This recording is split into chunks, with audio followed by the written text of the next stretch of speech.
This podcast will hopefully contain words or statements of obscene, pornographic, or immoral character. You have been warned. Podcast is starting now. Stupidity about telling stories, talking shit that nobody cares about. Potty, potty, potty, pottycast. Potty, potty, potty, pottycast. Potty, potty, potty, pottycast.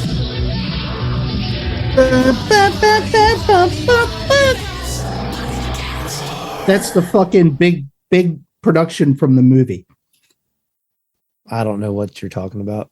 Well, it was called Strange Brew, my friend.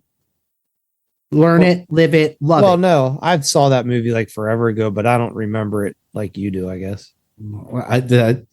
Okay, so this falls back into, we're going to get started, I swear, but this falls back into the shit getting recorded off of HBO when we first got VCRs. Yeah. And the Strange Brew was the last like 40 minutes of some tape that we had. So my sister and I watched the shit out of the first 40 minutes of the movie. I don't know how long it was until I actually saw the end of it. Oh, no shit. That's crazy. Oh my God. So that didn't compel you to want to go like rent it to finish it? Nah. Nah. Like you weren't that interested in it, or no. So to me, it's like, what is it? Well, yeah, like The Life of Brian. Like it ran out of steam. I know people fucking kill me for this one, but it runs out of steam about halfway through. yeah. So at the point, I was like, like you're starting to lose interest, even though them going to jail and shooting bullets out their nose. That shit's funny. I'm sort of the same way with all that Monty Python stuff. Like I love all that stuff, but I really definitely have to be in the right mood to like sit and watch an entire movie. Like there's parts in all those movies that are just the funniest shit ever, but then some parts are like, oh, I got to sit through this whole 15 minutes to get to the next funny thing.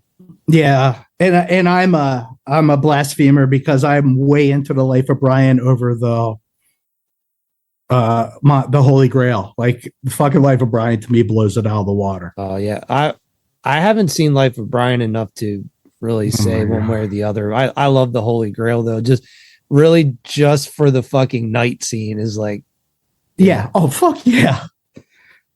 So do you got any great story? Oh, go ahead. No, I was just gonna say that like to me that scene trumps like anything ever that they did. So yeah, okay, I can't argue that. Well, yeah, whatever. There's a lot of good scenes in that movie, but I need to rewatch Life of Brian again because it's been a while. Actually, funny enough, last week we were talking about like sleepy time movies, and the Holy Grail is sometimes I put on as a sleepy time movie because it's just always like the first like 15 minutes of that are pretty hilarious, but yeah. there's like the intro scene where they're like rolling the credits and they do the strobe effect with the llamas. Yeah. Like once you get through that, then it becomes a sleep movie for me. Cause like the guy with the coconuts, it like makes me like, or making the horse noise. Oh my God. Yeah. But yeah, anyway, good stuff. So I broke down and got BritBox just so I can watch fucking Antiques Roadshow without commercials. Oh, well, I don't even know what BritBox is. It's like a selection of BBC stuff, but it's not like full catalog. It's like a handpicked selection of BBC shit. And of course, so this is a fucked up thing. We get it, right? And I'm like, oh, realize there's only 2 seasons on there. First season, we've watched the whole fucking thing already. Yeah. Second season, I think we're almost 2/3 of the way through. I'm like, you've got to be fucking kidding. So we'll probably be ditching that one soon. Oh, damn. Well, but yeah, at least you got, I mean, would it be, I don't know if it's like super annoying, or expensive, but I mean, if you like the show that much, is it just worth it to like buy the season so you can have them whenever you want them? Oh my Lord. I don't think so. No, it's more sleepy sleepy go Betty. It's just time to chill out and kind of whoosh. So it's like you need at least like 5 to 10 minutes of an episode. You don't need like everything. No, we probably do like a half an hour and then we start to die out. Yeah. Yeah, I'm pretty conditioned on my going to sleep cycle. Like it's really difficult for me to go to sleep if I don't have the TV on. I can, but it's just harder. And I definitely, once I put on something that's like one of my sleep kryptonite shows or movies, I'm out within 5 minutes, maybe 10 minutes at the max. That's awesome. Your sleep kryptonite. So has it ever backfired on you? Like I've done that before where I went to watch something to fucking fall asleep to and I end up watching it the whole way through because I'm like, I'm in. You know, if I'm putting this on to go to sleep, I'm going to go to sleep. If I'm putting it on because I actually want to watch it. One movie that does happen to me though is another one of my, I don't even know if this is in my top 10 favorite movies, but it's a movie that I really like a lot. It's the first Scary Movie. And that movie has become a sleep movie for me over like the last year or so. Fucking hilarious. And that one will sometimes get me. Like I'll put it on with the intention to fall asleep in within a few minutes. And sometimes I'll make it to a certain point.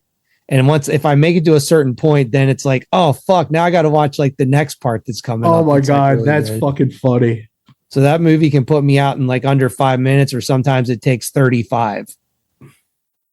But yeah, there's just that. I love that movie. I don't know why I like that one so much because it is pretty ridiculous and stupid, but I don't know. Yeah, but it's okay. Yeah. It's okay. And I like part 2 a lot too. I don't even know if I watched part 2. Oh, you've had to have seen part 2. It's the one that has Chris Elliott in it, where he has like the little fucked up hand and he like scoops the mashed potatoes and stuff. No, I don't know if I have. Really? I'm gonna have to fucking watch it. Well, it'll be a date night movie for me and the Dammy. Yeah, they're both on HBO. Well, actually, I think like the first 4 Scary Movies are on HBO right now. Trisha and I watched Scary Movie 2 like last month, I think, and I hadn't seen it in a few years actually. Somebody was talking about Chris Elliott's role in that movie. I was like, oh my God, we haven't seen that in a while. Oh my God. In Schitt's Creek? Have you watched Schitt's Creek? You know what? I started to watch it like maybe a year and a half, 2 years ago. I watched like one episode and I just never really got into it. Oh my God. He is fucking magic. Oh, really? Oh my God. Yes. Like he is fucking awesome. And he's perfect for the part he plays. Yeah. Well, you have to watch Scary Movie 2. It's David Cross's character in that is fucking hilarious. It's like so Chris Elliott has like the little fucked up arm. It's just like this little tiny deformed arm, and it's like little hand. It like basically looks like they took, I mean, it obviously looks kind of like more like a real hand, but it's like that they took like an action figure hand and he's like holding like a stick in his jacket and he's like doing everything with this hand. Oh shit. So he's like the caretaker / chef at this house they go stay at. And he like prepares the food, and there's like this whole famous scene where he's like stirring the mashed potatoes with this like little deformed hand. and David Cross is his character. He's got like the most wicked comb over his like hair. He's all bald on top, and it like wraps around like 15 times. Oh, and he's in a wheelchair, and they're just constantly like going at each other, like with like wheelchair and like little hand jokes, like because they don't like each other. But, yeah. And I'm not even going to spoil it for you, but there's like the ultimate famous scene in that movie is like towards the end with Chris Elliott with the little hand. Oh no, I can already see where it's going. Yeah. So no, it's. I wish then. You fucked it up. You've already ruined my vision. Well, when it want to gets, watch it now. When it gets to that part, you'll know it's that part. I'll just say okay. All right, I'm ready for it. And the other thing too, this is kind of off topic, but you'll be stoked on this, is we actually finally named the chickens. The chickens have names now. Okay. So we have, okay, well, Trisha wanted to like name them all these. She wanted to name them like after flowers. And I was like, I don't think I really like that. It's like, because some of the ones she picked out, they were just so basic. Daffodil.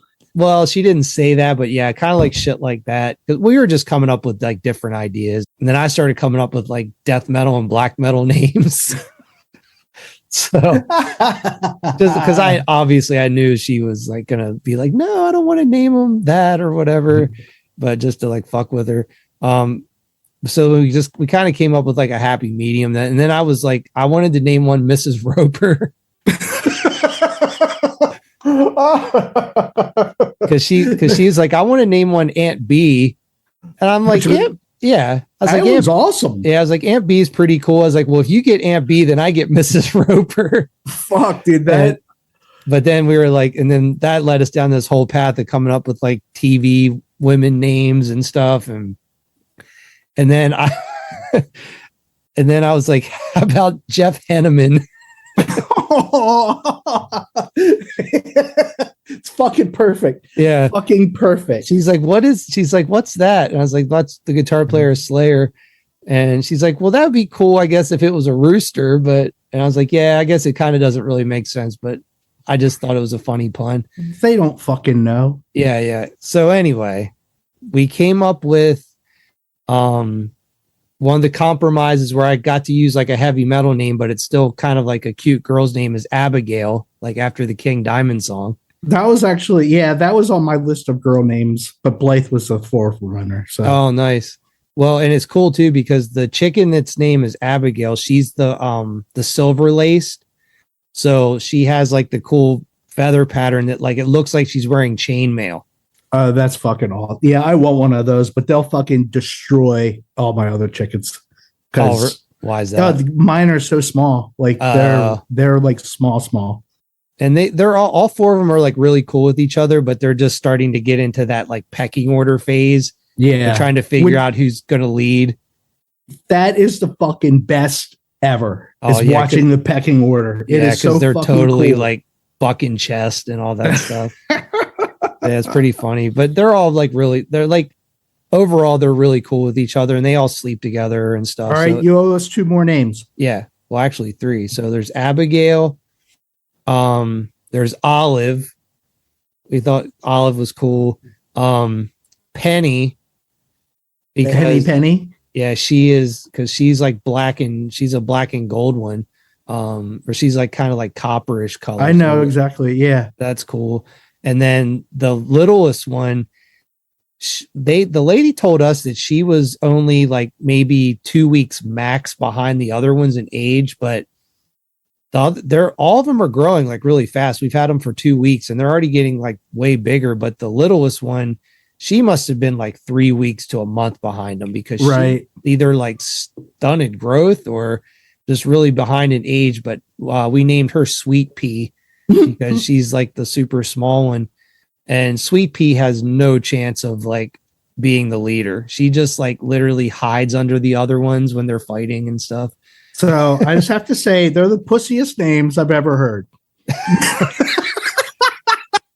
I didn't say they were fucking hard. I didn't say they were heavy metal or hard. I'm just fucking with you. No, that's awesome. Oh shit! I'm pissed that there's no Mrs. Roper. Yeah, Aunt B and Mrs. Roper. Like, I don't know how you could have talked either of yourselves out of that. That blows my mind. Yeah, I mean, Mrs. Roper was cool and Aunt B was cool, but yeah, I don't know. It was kind of like how it all sort of came together. We had been talking about names for like 2 or 3 days and we couldn't decide on anything. And we were out there one night just kind of hanging out with them and came up with the names right on the spot. So that is fucking awesome. Yeah. But they're cool. They're fun. We Trisha bought him a xylophone. We're trying to get him to play. Oh shit! She saw some video, fucking serenade them, and they can ting around with you. Yeah, well, because you're supposed to get you're supposed to get little things for them to keep them busy. Because she read some shit that, like, I guess when they're in the phase that they're in now, where they're like bucking for position, if you give them shit to play with, like hanging like shit from strings and stuff. So they just kind of like keep them busy. So they're like not sort of like fighting with each other as much. So the xylophone was the first attempt at, we're going to put treats on it and see if we can get them to like, play some notes and that's shit. fucking awesome. Yeah. Pepper So that shit and scratch. Yeah. They're fucking spoiled, dude. It's crazy. Like all the shit that's happened with them in the last 2 weeks to get the coop like all rigged up and stuff is pretty gnarly. Fuck, that's funny. You posted those pictures of you guys at that like opening event or whatever, and that was cool. But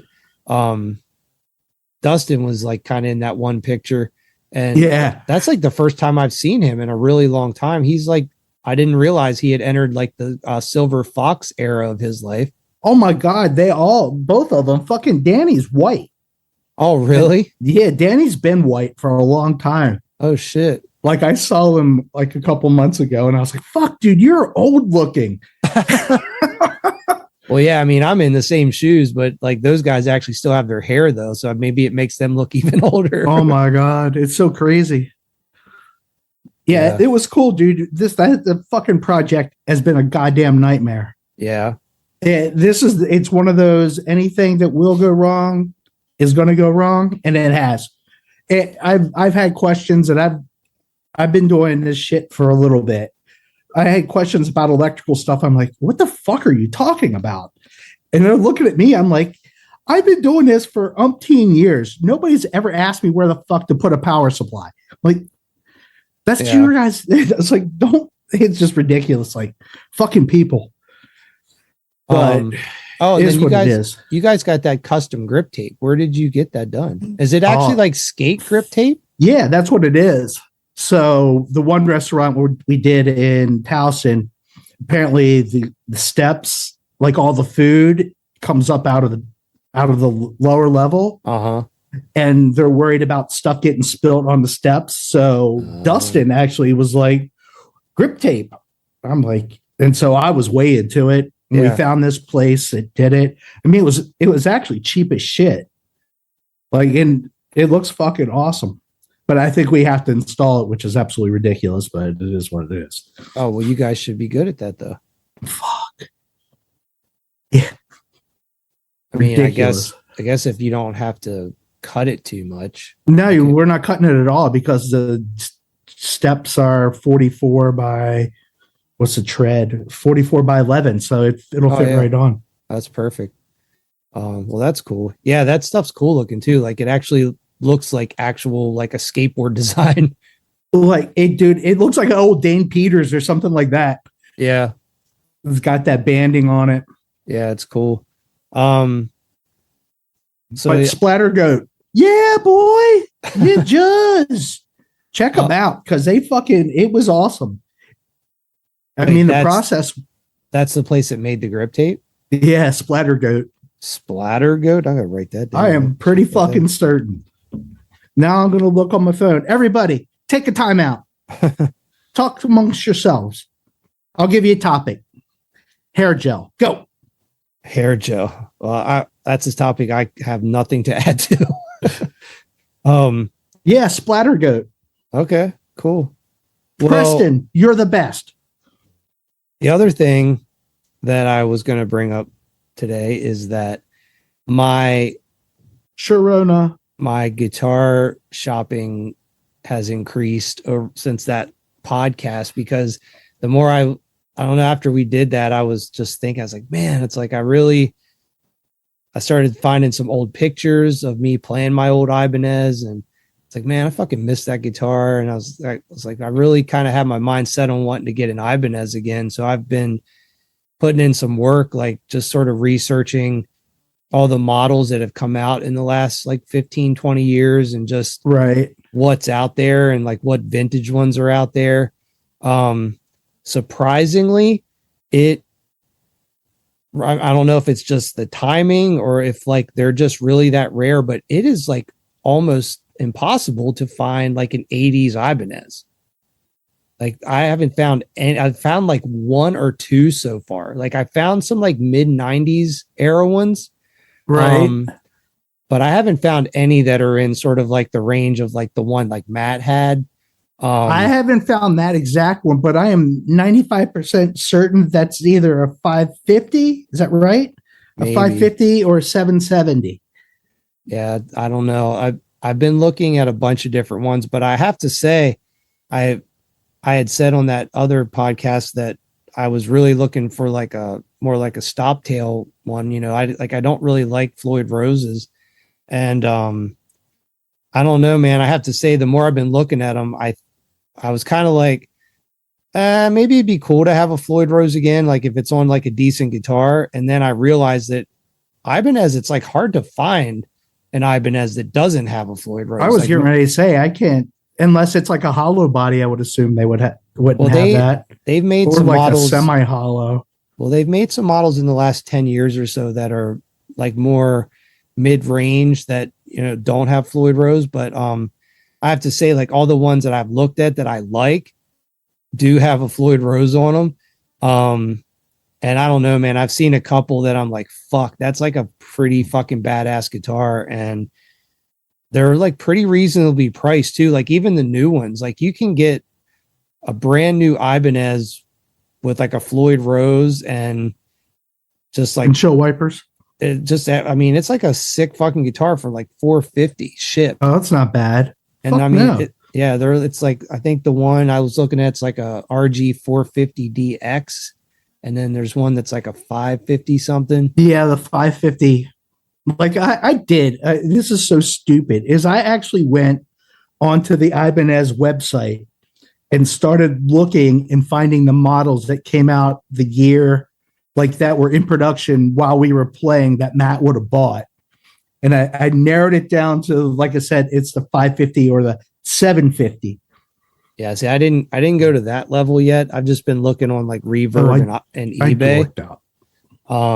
But I'm still not ready to pull the trigger yet because I've actually in the last few days I've seen a couple that have really been like, okay, that one's really like. There's been a couple that have really caught my eye, and I'm like, okay, these are the ones I'm gonna mark as to like keep an eye on because I'm really not gonna pull the trigger till I see the one that I exactly want, like the color, pickup color.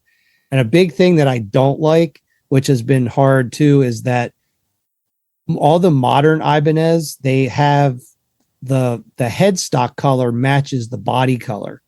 And I don't want that. I'm trying to find one that has like a black headstock with like a colored body. And they don't seem to be, they maybe kind of stopped doing that or don't do it as much. That was kind of like the common theme with them years ago. Right. Well, I think a lot of them did have that. And the other thing too is Matt's Ibanez, if I remember correctly, the body edges on that were more rounded. And they're all the bodies now are like, they're all have like more of like a sharp sort of like 90-degree edge on them. And I feel like his was definitely more of like an actual, like a traditional Strat body. Like it wasn't as. I think it was angled. Was it? I think so. Yeah, maybe. Not that I have any pictures. Look at some photos. I have. We could watch a video. Yeah, we could do that. But I'm not. Because I'll fucking cringe the whole way fucking through it. So I'm not going to do it. Well, I was on YouTube. Oh yeah, well, that's another thing too. If I don't know if people who are listening to this like don't follow our YouTube channel, I actually just uploaded the No Redeeming Social Value video from them playing the 180 Club. So that's pretty cool. But yeah, our last episode, we were talking about those guys a bunch and stuff. So I was just trying to go through my videos to see if I had anything cool of theirs that I hadn't uploaded. And I thought I had uploaded that video forever ago and I never did. So I was like, well, fuck, that's like perfect timing to put that up. So I talked to Dean. Oh yeah. You said you got a hold of him. We've emailed back and forth and we are going to schedule out a time where he is going to join us to reminisce. Oh, cool. Because I have no fucking memory whatsoever. Yeah. I mean, it'll be curious and interesting to see if he's any better than you. Oh my God. No, he He was like, I got all kinds of great memories from you. I'm like, awesome. Because I don't have any. Yeah, that's cool. Well, yeah, dude, that would be amazing to have him on as a guest. That'll be a really good episode. So I'm thinking, because we've got people that we need to do. Yeah. I want to have the 5 questions. Okay. What are they? I don't fucking know. We need to work on that. Yeah. That's going to be homework for next week. Even if we have a guest, we need to have our 5 questions ready. Yeah. So every guest gets the same 5 questions in addition. Yeah, so they can study for them. Yeah. Oh, so they get them ahead of time. Or they could just do the game categories. Yeah. Yeah. Except for ice cream. Oh, no, that's actually awesome. Yeah. They need to come up with ice cream flavors on the spot. On the spot, yeah. Yeah. Well, now it's not on the spot because they'll be prepared for it. Well, not if we don't tell them what genre it needs to be from. Yeah. Well, true. They could, I guess, have 2 ready. Yeah. Who the fuck listens to this is going to be that goddamn prepared for a discussion? I don't know, man. You never know. But yeah, anyway, it was cool. That video on YouTube, the No Redeeming Show. It's funny because it's been shit, man. It's probably been, well, I guess the last time I watched that is when I digitized that. So that's probably been like 10 years ago, maybe. And there's so many little clips about it I had forgotten about. But how the show starts out is, I don't even know why. Maybe this is something we can ask him when he comes on, but they had a donut tire on the stage. Like, so for some reason they like thought it was a good idea. Like they brought a donut onto the stage and, like a donut tire, and it was like leaning up against the monitor. And then, there's a sledgehammer on stage, and Dean like hits this donut tire with, he's like hitting the stage with the sledgehammer. And I'm like, what the fuck? And like, I was like, maybe there was a sledgehammer because maybe the Six and Violence had a sledgehammer for some reason, and like part of their set. And there's just like a lot of cool things. But the very first thing he says, he's like, we're in Hagerstown, right? And he's basically like apologizing before they start playing because he's like, I'm on a bunch of hallucinogens right now. and it's so funny because I guess at the time when the show was actually happening, I had never done anything like that at that point. So it's funny to hear story or like to have like acid and mushroom stories, like be more in perspective for me now since I've done those things.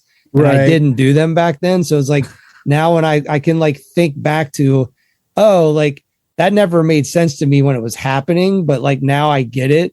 Like what he was like going through. So it's just hilarious because there's this one part and he's wearing a fur coat.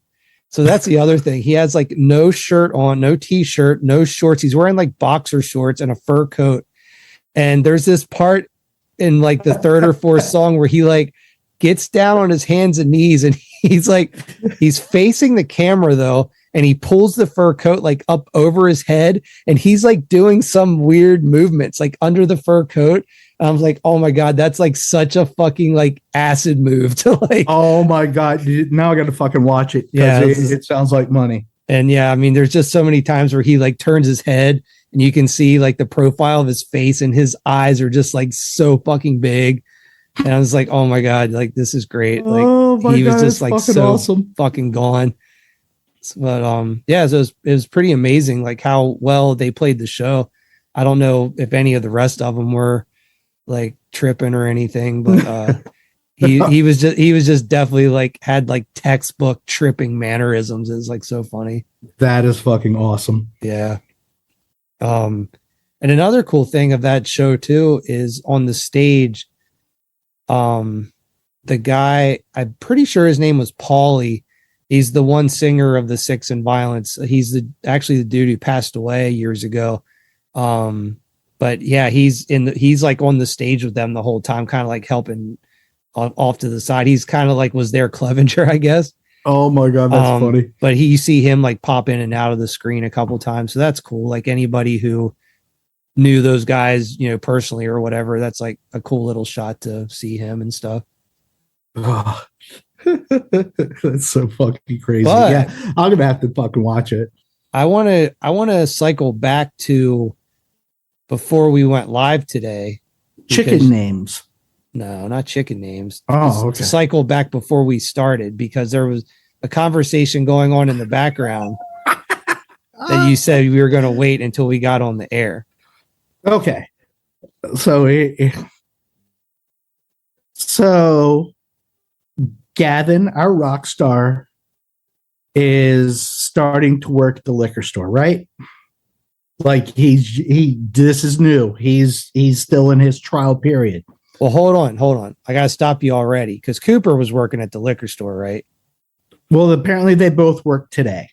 Oh, so they're working together at the liquor store. Which is supposed to never happen, but it did, and it was okay because they wanted to prove the boss wrong, that they could work together. And It wasn't because they just wanted to prove her wrong. It really wasn't because they wanted to work together. That was definitely not the case. Yeah. Like it was more to prove somebody wrong than it was to actually get along. Gotcha.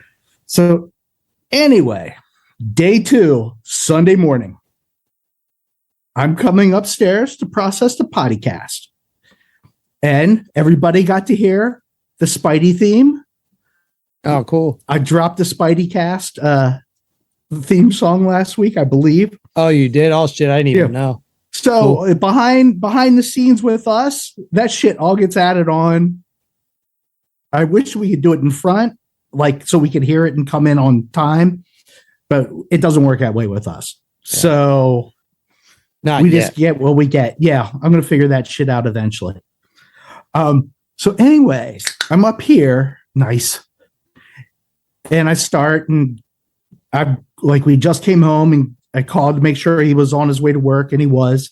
Yes, he's fucking old enough that I shouldn't have to do it, but I goddamn did it anyway because I got fucking issues.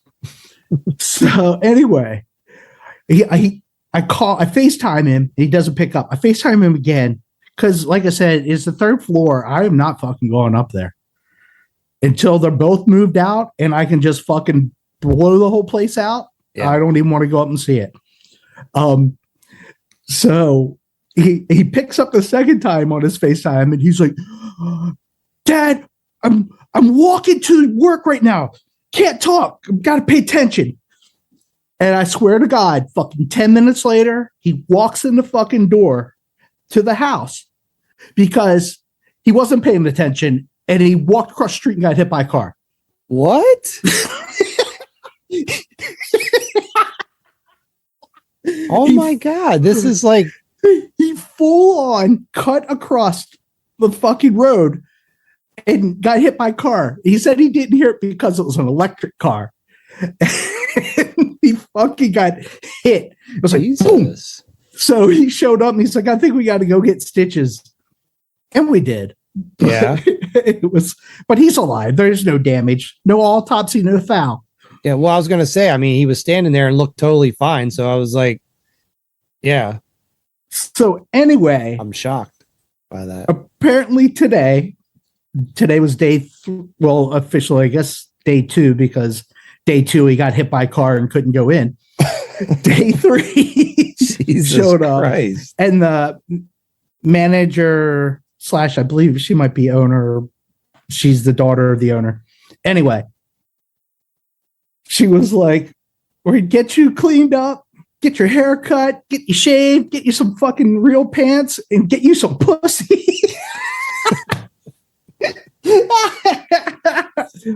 I'm not sure I want that. It was fucking killing me. So that was a discussion you jumped into. Wait, but I had to add in. That's what his boss said? Yeah.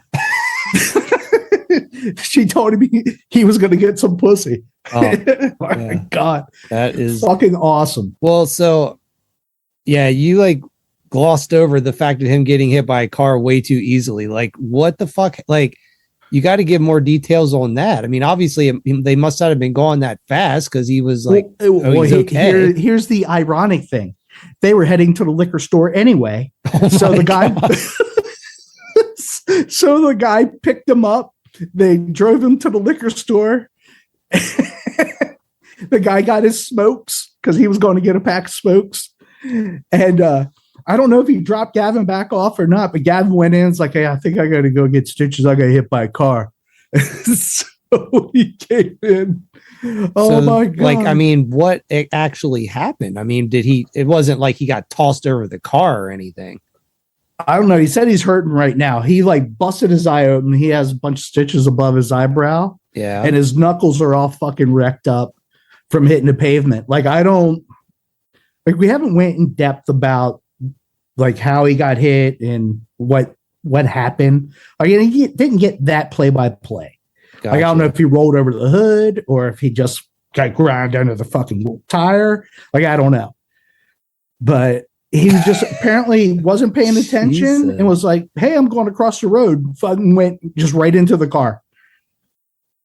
What the fuck? So they must not have been going that fast then. Nah, well, yeah, it's a small street, so maybe, yeah, probably not. Yeah, if he was, yeah. I mean, did like when he went and got stitches, did they like check him out for like concussion and all that shit? Yeah, they did. Okay. Yeah.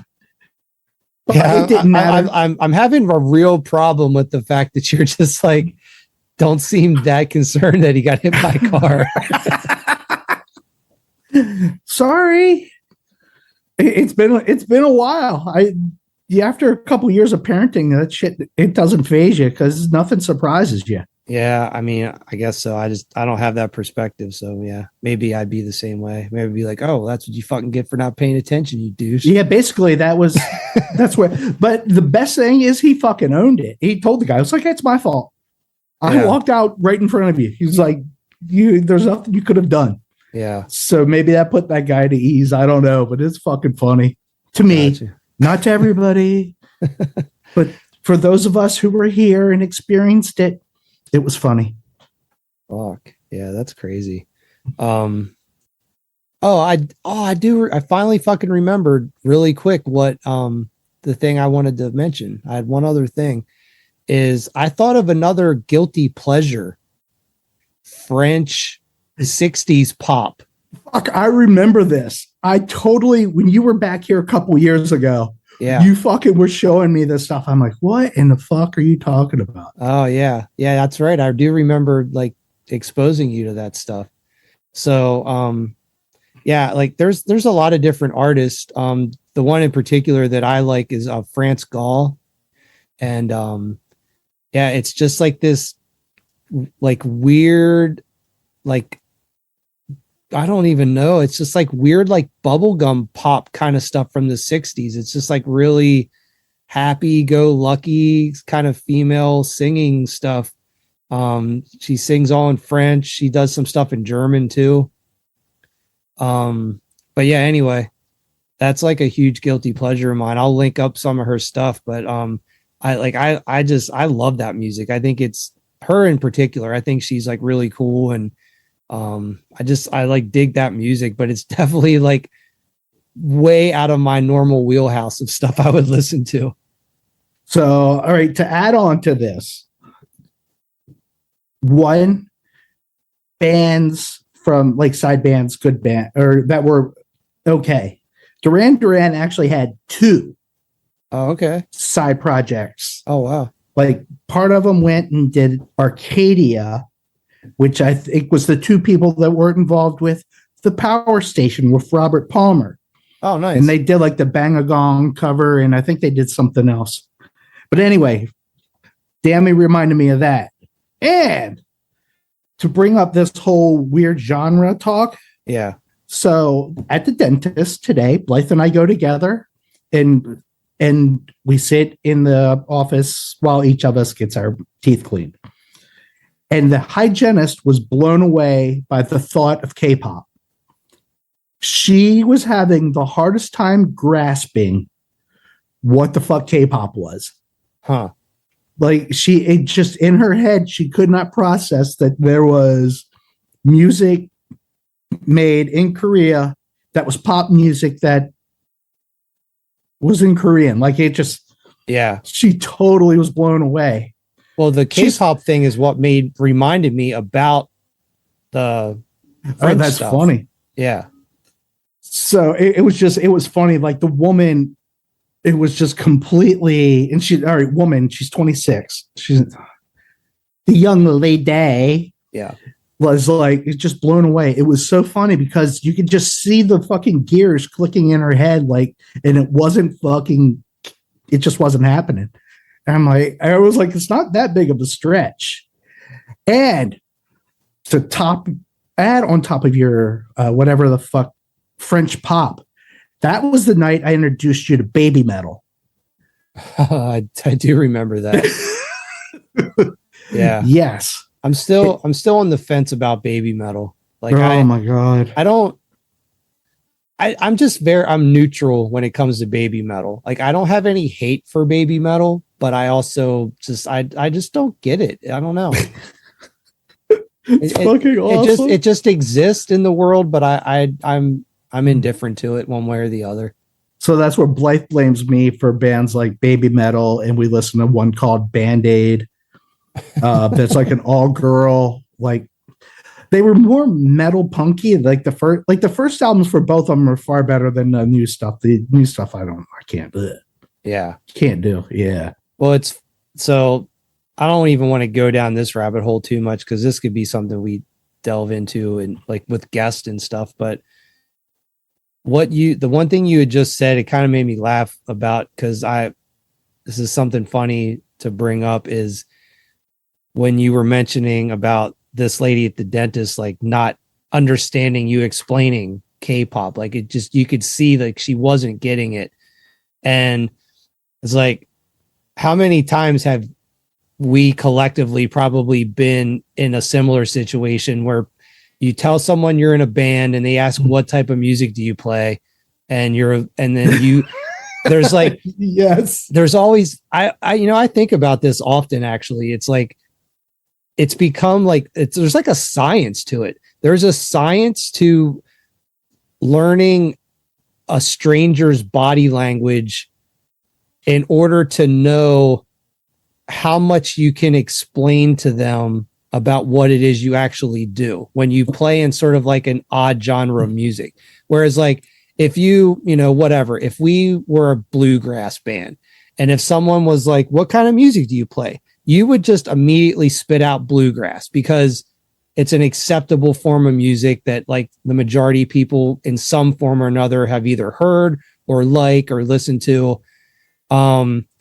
So I feel like people who are in quote unquote like normal genres of playing music have never had to experience the amount of explanation people like us have to endure. So I'm totally on board with this. And then it gets even worse because you can't say hardcore. Yeah. Because hardcore, then they're like rap. I'm like, yeah. Yeah. No, exactly. No, I don't. I'm not the rap whore. Yeah. But yeah, it's like, and then they say like hardcore punk, and then I hate that. So I shake my head and walk away. Yeah. Yeah. So I was at the park a few days ago, and I was just like skating around the park a little bit just to get outside for like an hour or two. And I ended up chit-chatting with this guy him and his wife, they were just sitting on a bench and whatever. We just like kind of head nodded to each other and started chit-chatting. It turned out he was from McLean, Virginia. Oh, that's fucking weird. Yeah. So I was just telling him about, us going down to Georgetown all the time to record shop. And we'd always see the exit for McLean, like before you go on the Key Bridge and all that stuff. And, I told him, I'm originally from Hagerstown, and he knew where Hagerstown was. And he was just, I don't know, it was like a cool conversation because he was saying about, oh, you must love living here because it's, you don't have to drive as far to go see bands, and like you don't have to drive to Georgetown to record shop anymore and stuff like that. And I was like, yeah, it's really cool. And so anyway, we just were kind of talking, and I was like, well, yeah, I play music, and the inevitable thing comes up. Well, what kind of music do you play? And this guy, he's probably like 75, 76, and he's super nice dude. But, he's just dressed like a normal 75-year-old dude would be dressed. Like you. Exactly. Basically, yeah. You were Fred. So maybe that's why he wanted to chat me up so much, because he's like, wow, look at this young gentleman who's dressed like he's 80. Strapping young lad. Yeah. You fucking dick. No, that was great. That was perfect timing. Shit. But yeah, so I was like, I play like kind of like hard rock type music, because that's the first thing that comes to my head is like, okay, a 75-year-old who obviously is just like, and I don't even like, this is like a terrible term to use, but just to get the point across, it's like he's a normie, you know? That is awesome. So I'm like, most likely this dude is just like a normal ass dude who doesn't know anything about punk rock, doesn't know any, like, he probably knows some shit about some heavier 70s bands based on his age. But like, even then, that might be a stretch. So I'm just like, oh, it's kind of just like heavier hard rock type stuff. And he's like, and he said like Fleetwood Mac. No, he didn't say anything. And then he seemed kind of like a little bit confused by saying like harder, heavier rock. So I was like, oh, well, he doesn't even know what that is. So I'm just going to go full on. I was like, yeah, it's just like kind of like punk rock. And he was just like, oh, okay. So it's like sort of the same thing. Like the gears are turning. Like, what is like punk rock to this 75-year-old guy? You know? Yeah. Oh my God. But so, and I'm giving him the softer end of the spectrum of what I could give him based on my musical experiences and influences. Like, because I could be like, you know, years ago I could have been like, oh, I play death metal. Yeah, exactly. Like, yeah. What the fuck is death metal? Yeah, but that's easier. Is it though? I don't. Well, yeah, maybe not. Yeah, I don't know. So anyway, I feel like we are in a very unique set of circumstances when we are put in a position to have to explain what it is we do musically. Oh yeah, then what's your band name? Yeah, well, see, exactly. I would not, to that guy, I would not have said Craven Moorheads. I am totally with you. Yeah, I just say nope, can't do it. Yeah. I usually just kind of like change the subject as best as I can. If it's someone like that, I will try to withhold saying like a fucked up band name. But if it's like, you know, like I was having like a nice conversation with these people, this elderly couple. So I'm like, I'm not going to like ruin their day. You're like, nice loafers. Where'd you get them? Are they leather? Italian leather? No, actually, we got into talking about furniture design more than anything. So, all right. But anyway, back bet she's a fan of the repair shop. What's that? I said, I bet she's a fan of the repair shop. Oh, maybe. Oh, speaking of TV shows too, on the one episode I was talking about getting the Disney Channel and been like watching a bunch of the Star Wars stuff. And I had started watching the Book of Boba Fett. And I think I was maybe 1 or 2 episodes in at that point, and I was digging it, but I didn't give it like the greatest enthusiasm. And Matt Powell had listened to that episode, and he was like, dude, he's like, just stick with the Book of Boba Fett. It gets like way better. And I did stick with it and finished it, and he was 100% right. That show is fucking badass. Like that show is all about watching the first 4 or 5 to get to like the last 2 episodes, and the last 2 episodes like pop the fuck off. Oh, so hopefully it's like Dune, because Gavin and I spent our 2.5 hours watching that, and the movie ended, and we were waiting for it to actually fucking start. Like it was all fucking backstory, and they're setting themselves up so they can actually move forward now, I guess, with the story. But it was like, exactly. Like part 1 of that is literally the setup for the next movie. Yeah, totally. But I loved it though. I thought it was really well done, and I loved it exponentially better than the fucking original Dune. Like I didn't like that movie at all. Well, so what's funny is we actually we watched it, went to bed.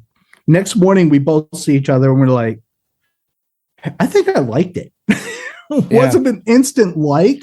Yeah. It was like we walked away and reflected on it. And it was like, I actually liked the movie, just not happy with where I ended up at. Yeah.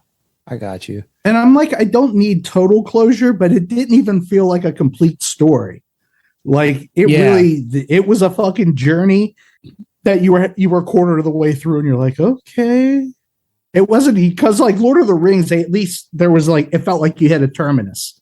Like this doesn't feel like it. It's just like no, that's a good comparison. Actually, it's like you get a little bit of satisfaction at the end of every one of the Lord of the Rings movies, but yeah, this one, the Dune, is just kind of like, it definitely was like, oh, I think I actually remember turning to Trisha and just being like, when does part 2 come out? Because this fucking sucks. I let's keep going. Like I want to keep going. It was such the fucking reaction. And that's what I say about the bomb threat video. When is part 2? Yeah. Well, so that's what we're going to do today. We are going to play by play the infamous bomb threat home video, which there's plenty of backstory of this as well. And I don't even know where to start. I guess the biggest thing I can contribute to starting this off is that I haven't watched this whole thing in its entirety in a very long time, probably since I did that digitizing, like maybe a decade ago. It's probably when this got digitized. Oh my God. And because I think I gave you the master, like the last time you were here when we did Baby Metal. I think I gave you the master. Okay. Well, okay. That's possible. But anyway, the rip that I have is, I think, from even years before that. Oh my Lord. So fucking low quality. Yeah. It's very low quality. It's like, I think it'll only go as big as like 640 by 480. Nice. And it's like it's a super fucked up tracked tape too. Like it like has fucking lines and shit. So anyway, sub backstory to the bomb threat home videotape is this video.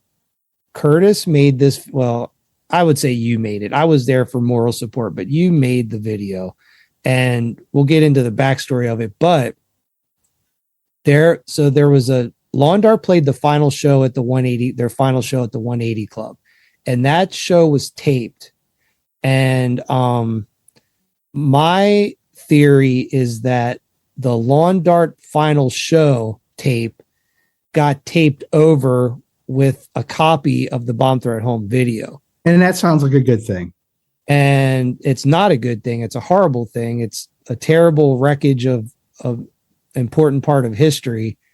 So it's like a shitty part of history was recorded over an epic part of history. Oh my God. So like I would trade the final Lawn Dart show over the bomb threat home video like every day of the fucking week. Nice. No offense to how great it is for what you did for it, but here's the problem with the bomb threat home video. Bulletproof. If you don't know what the bomb threat home video is.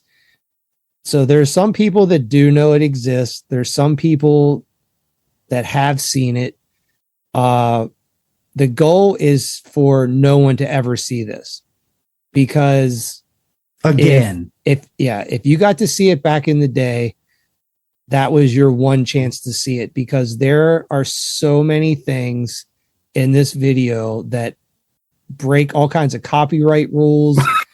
I've often had the thought of how funny it would be to put this up on YouTube, even to try to like that thing would get to like 10% before they would be like, what the fuck do you think you're doing?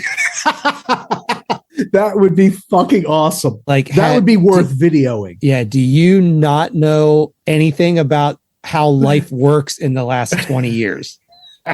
Because if you think this is going to be able to live anywhere on the internet, like you're fucked in the head.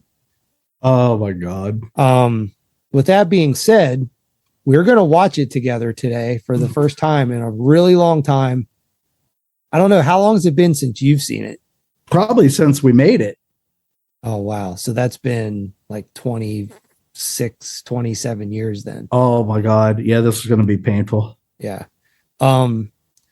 So I guess my recollection of making this was just that we had some like VHS camera footage of us playing some shows and some friends hanging out and stuff. Like someone had a camera.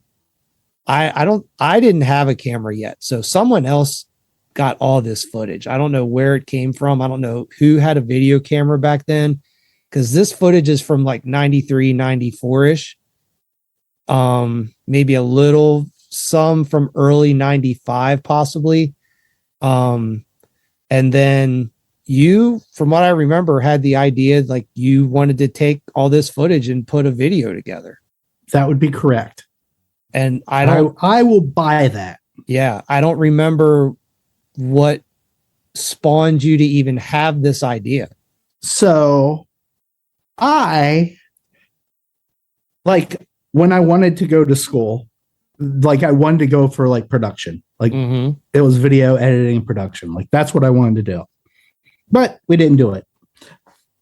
But I ended up working at a video store, but it was like they sold shit as well as just having videos. So all of a sudden you learn about these crazy things like flying erase heads in VCRs. And what that was, it gave you the perfect cut. It didn't give you like a pause, chunk, then it starts back up and you can swap stuff out. Like the flying erase head was basically an editing head, like a real editing head that you could sit, drop, move, and you could, and like I could like do frames and everything. So I had VCR, and apparently I love having projects. Yeah. So basically, well, this is cool because I didn't know this part. So you had access to a flying erase head VCR at the store. I bought one, yeah. Oh no, I bought one, yeah. But you learned about it from working at the video store, and then you were like, I know if I get one of these, then I can edit how I want to edit. Absolutely. All right, well, that's cool. Yeah, so that was like the catalyst then. And it makes a lot of sense too, because go ahead. No, because I think I might have showed you like I did like I think I did like an integrity song that I used like, so we also did Laserdisc. So Laserdisc were fucking so awesome because you could get a CAV disc, which is constant angular CAV velocity, and you could frame by frame it, you could slow-mo it, and it was perfect. Like nothing, like it was awesome. So I did like a video to an integrity song, or at least halfway through it, that had like I cut parts of Akira up. Like I'd watched Akira that many times that I fucking knew where stuff was. And I started like pulling, and I knew what disc was on what. And so I did that. And I think I was like, I kind of honed I did a couple songs, I think. So I think I did like a whole song, but the whole song was all porno clips. Like I honestly think it was all porno clips. Once again, it was all done off of a Laserdisc, because people would fuck up the Laserdisc and nobody used them. But you know, if something's fucked up, it's like a CD. It's going to skip at a little spot. It's not going to skip the whole thing. So you could go through. So I had like the Akira disc was like $120 or something. So I was never buying that motherfucker. Yeah. But somebody brought it. It was damaged. And like, I was like, well, fuck, I'll take it. Like, I'll take that bitch. Gotcha. And a lot of times people return shit and it was like somebody had a bug on it. You wipe it off and it's good to go. A bug. Well, that's cool. Yeah. So like I do feel like I remember that like integrity promo thing you made. That's funny. So then this was like the first like Potty Mouth Records project, I would say. Oh, because this was never released. So I mean, I don't know if that technically counts if you don't really release something, but you said project. Yeah, it was the first time, to my recollection, where Potty Mouth Records was actually made into a graphic and put onto something that we made. Oh my God. Because the next thing that came after the home video would have been the Crazy Wax Stupo tape. And there wouldn't, I don't think there was anything in between that. Crazy Wax Stupa should have been in front because that's where I got the music from. I guess you're right then, because like the songs, Martina. Yeah, it's like, it's very possible though that the title screens and stuff may have been made prior to. oh my God. If you want to get technical about it. So you should probably also explain the title screens maker. So do you remember how we got this? I don't. I remember the device, but I don't remember like where it came from or anything like that. So we got the device from my grandmother. And I think you were with me when I got it. Okay. And it was basically Corey's. And it was for him to draw on the TV and stuff. Okay. So just like it was just basically a sketch pad for the TV. Yeah, I remember it. It was kind of like a white square thing, like basically like a pre-tablet device kind of thing. Do you? Yeah. The interface with the TV. Yeah, exactly. But it was like 8-bit, probably, maybe 16. Yeah. It wasn't very sharp. Yeah. But that kind of started the whole like it's almost, I think we got it like at the perfect time, and it might have even triggered it. Like, yeah, it might have been all of a sudden, it's like, oh fuck, well, we're going to have to make videos now. Yeah. Because totally. now we have this to do our screens. Yeah. So now we can just do videos. And so I kind of think that might have been actually, sadly, the launch point of the whole video. Yeah. Like the whole idea behind it. That makes sense. Well, I just remember coming down to your house and I think you're right on the timeline. I think that it definitely, this would have had to have been. So what I said about this being like the first Potty Mouth thing is probably not true. It's probably actually the second thing. But I remember you being like, hey, you got to see, got it hooked up, came down.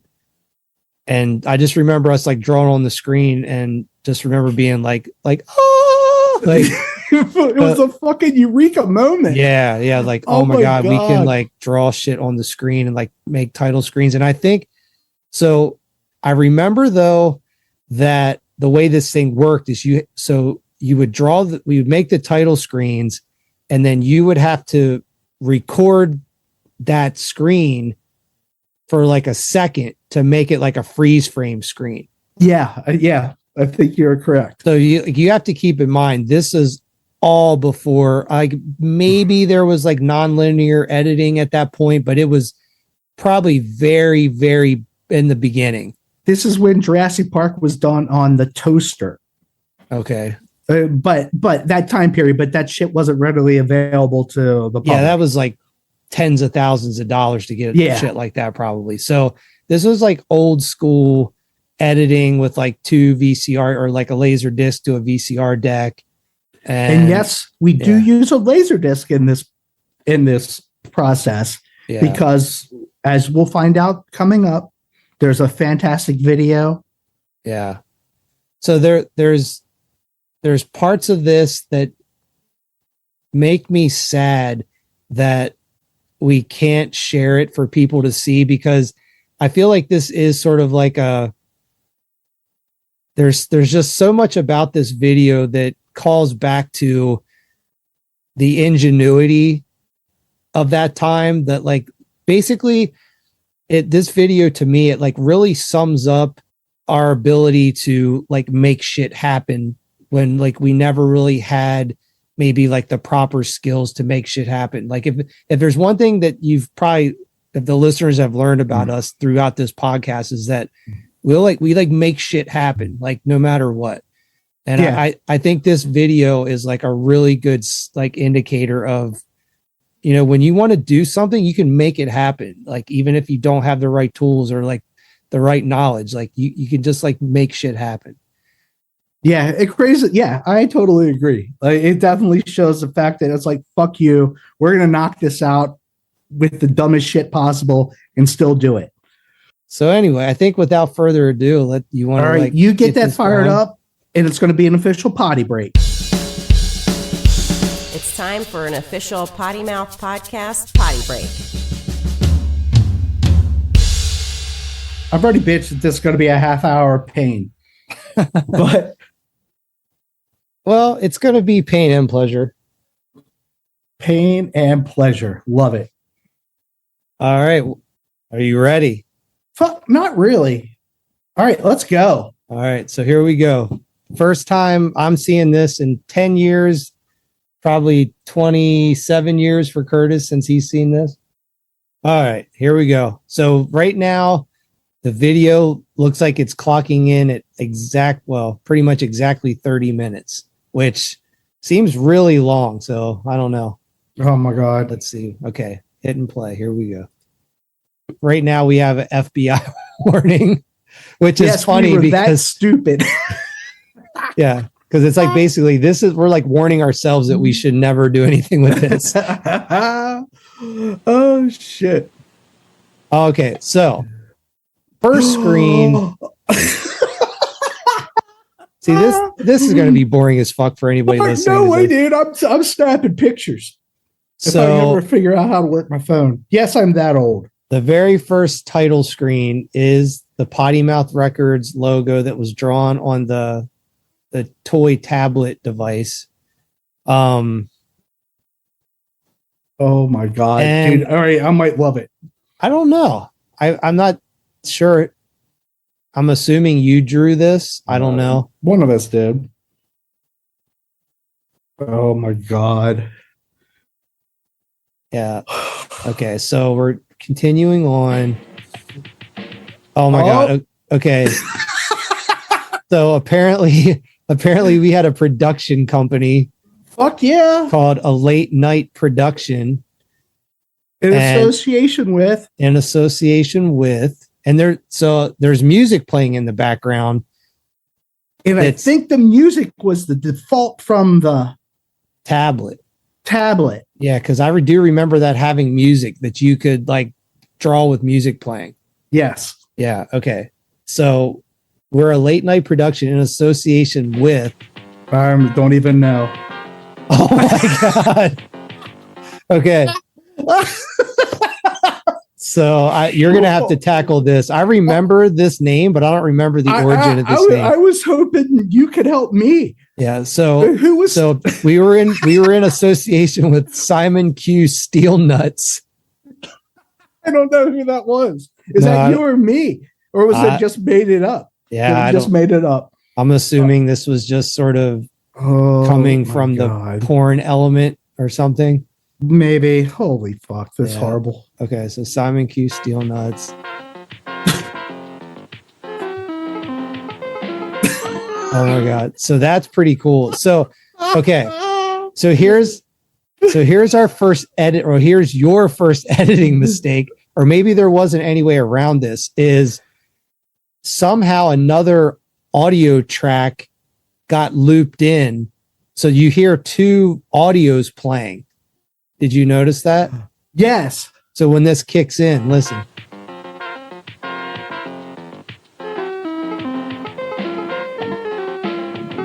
Oh, fuck. So there's like the drum loop from the previous section. So now I want to redact what I said about the music. That's the music off of the music came in as the music from the from that, whatever that console piece was. The music that you're hearing through the credits is actually from a porno. Okay. I think it's just porn music. Okay. So what you hear when this screen comes in is like the tablet audio. Yes. Yes. Okay. Which, by the way, this is a fucking pretty killer title screen. So, and this is definitely you, because I had nowhere near the talent to draw something like this at this point. God, I don't know if it's talent. Holy fuck. it's like an orangish red background, and it says the Bomb Threat Home Video, and it's like big like white graffiti letters with like a sick, like, you know, I took a picture of it. I'm going to send you pictures. Yeah, happy style bomb for the O and Bomb Threat. All right, so then continuing on. So that blows my mind, because I should have been able to fix that. So we're going through some more title screens, BT and Friends. Okay, so I'm going to stop right now though, because I want to let the next section play without stopping. And I do remember, so this, once we get through these title screens, it goes to like a intro montage of just like a bunch of clips of things that you see throughout the video, essentially. So there's footage of Bomb Threat recording Crazy Wax Stupo, up at Ed Reed's place that we talked about on previous episode. This should have the Wiseman thing with the so where Matt pretends like he's burning his head off. Yeah, so I'm gonna let this roll for a few minutes and we'll stop and come back. Okay, there you are, looking young, fucking pal. That pal with the spread. That's a power spread. Oh damn. Okay. So I am gonna stop really quick because there's a clip of Phil and he's at Long Meadow. And I remember this because he was there to buy Guar tickets. Right. Oh my God. And it was like the Dead or something. Yeah, he couldn't get his Guar ticket. You know what? This actually may be played later on in the video. But the reason why I wanted to stop is he's wearing one of the original Bomb Threat t-shirts right there. That is like... Can you back it up a hair? Let's see. Oh my God. Every picture is going to have fucking lights in it. Well, you guys will suffer. Oh, good money. Yeah, so there's a timestamp on some of these clips too. This is June 4th, 1994. There's like an old like 80s era like GTI or something behind him. But yeah, that Bomb and the Threat Cook shirt. Brothers. No. Yeah. There's a VWs in the background. Oh yeah, I didn't even see that. That's probably them. That's probably them there to get Guar tickets as well. Oh my God. Maybe. I don't know. I think it's a stretch. Because you have to remember, I believe that was the Dead selling tickets at the same time. So you might be getting the peace loving hippies. Yeah, that's a good point. But yeah, that shirt, like I seriously maybe printed like 8 of those. And those, I actually hand screened those shirts. I think they were we had like 3 shirt designs that I hand screened at like the very beginning of the band. And then from then on, we always had our shirts like professionally screened. So that shirt is definitely an OG. Oh yeah, you can see the Happy Bomb on the back. It's Cowboy Carl. Oh my God. Christina. So oh my God, it's the old apartment. Yeah, there's the old Baltimore Street apartment. John Wiseman. Oh wow, man, the voices. Nice. So basically, we're just right now. It's just a bunch of clips of us recording Crazy Wax Stupo in the studio, just being fucking idiots. Oh my God, Dave doing a fucking. What are you looking at? Nice. So that we get to the end of that montage, and the one thing I will say is that was some like impressive cutting for how you had to do it. You know, it's just somebody being a complete moron. That would be me. Yeah, I mean that because I assume that like I know I would have had to written down times, like just watch stuff and tagged it. Yeah. Oh my God. But I mean, that looks like something that could have been edited today. I mean, obviously, like the quality of it's like fucking shit, but the actual edits are. Yeah, it's not horrible. Yeah. I mean, for what it is, yeah. Yeah, totally. I mean, this is pretty much literally the first thing you ever video edited. Yeah. Besides those little, yeah. Yeah, except those like little test clips. Yeah, exactly. All right, so we're continuing. So we lucked out that Jen always fell for if you're going to buy it, buy the best one you could or the best one you could afford instead of like half-assing it. Oh, right. So that's why we had the flying erase head. Yeah. Because that was like it was as high as we could go without going S video, which is like super high VHS quality. I think it's like 270, 250, 45 lines of resolution versus, I forget what this is. I don't even remember now. Gotcha. Like 125, 124. And I mean, obviously, that flying erase head thing makes all the difference because, like you were saying, you could never make cuts like that with just like 2 VCR decks. No. If it didn't have that special head, that would never happen. You are correct. Are you enjoying all the tracking lines? Oh my God. All right, here we go. All Americans are now being faced with a continuing campaign of censorship and harassment by the government at all levels. We are all going through a difficult time concerning our personal rights guaranteed to us by the First Amendment.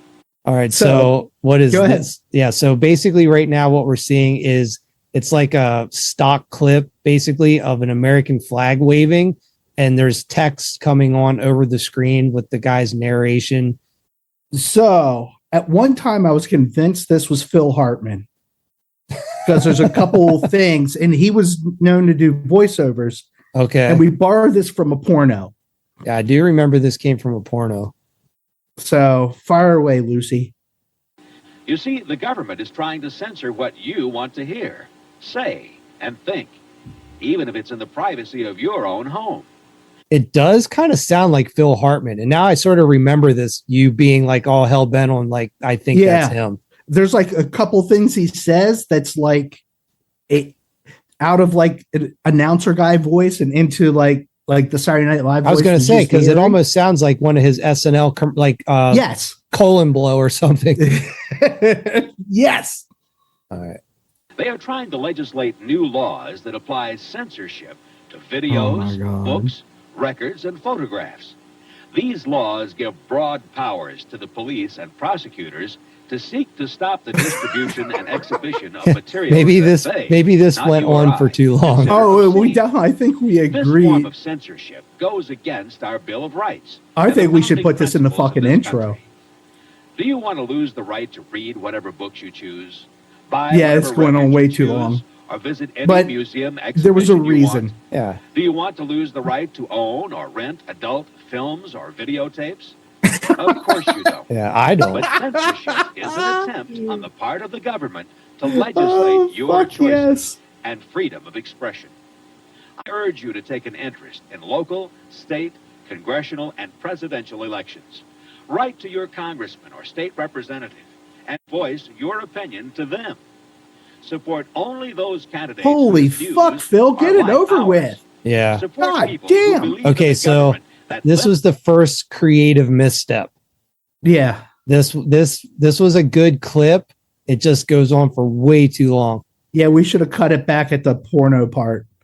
That's what we're trying to get but to here's anyway. the thing. We're looking at this with our 2022 eyes of 7 seconds of that's what you have now to get somebody's attention. Well, that and just like, how different our decision making would be in an artistic fashion nowadays. Its intrusion into our homes and personal Holy affairs. fuck. Be aware and understand. Yeah, so there's still a flag waving. First Amendment Yeah, the rights flag has not and stopped freedom of waving. choice. So that is probably one of them that I was worried about. Yeah. So there's a person sitting, talking, I guess during a recording session. Yeah.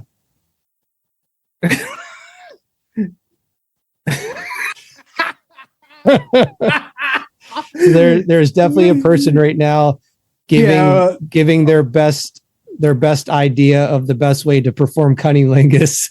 Oh my God. And all said techniques. Hey, and you know what? I think I use this as an instructional video. It was so good. That is stole from fucking Eddie Murphy, though. Yeah. I'm sure a lot of this. But the one thing I do want to point out is the Sam's Club t-shirt. Is the Sam's Club film developing t-shirt. Sam Walton rolling in his grave, listening to this. Awesome. Okay, so now we're switching over to footage of the Baltimore Street apartment, which is where Curtis lived with Matt Powell. Yeah, I think I moved out by then. This is Phil living with Matt. Oh my Lord. Yeah. So I had the best Christmas tree ever. I had cigarette packs and nice. So this is Phil in the, maybe that was just Phil's camera. Maybe. Yeah. So Phil, this is if you're Phil out there, interviewing let us know. Cowboy Carl at the Baltimore Street apartment. So I don't know. I don't know what the fuck this is. Why are you cranking this shit up? I'm speaking to you today on the subject. Are we recording? Yeah, we're recording. We're recording today on the subject of suicide. Okay. Why? So basically, one main reason is society's pressures and standards that people must endure and have to live up to. Awesome hard-on shirt. If you cannot do it, you kill yourself.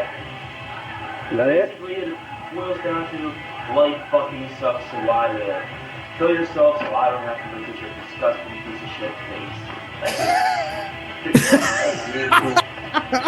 So that was Cowboy Carl giving a PSA on why you should commit suicide so he doesn't have to see your dumb, ugly fucking face. And I'm assuming that would be right about, now I'm checking on my phone. That might have been the Kurt Cobain issue of whatever when he killed himself. Oh yeah, because I think that was a Newsweek. Yeah. It looked like he was holding. Mm-hmm. So yeah, that was teen suicide PSA. The opinions expressed by Dave Taylor are not the opinions expressed by the networks and the people who run them.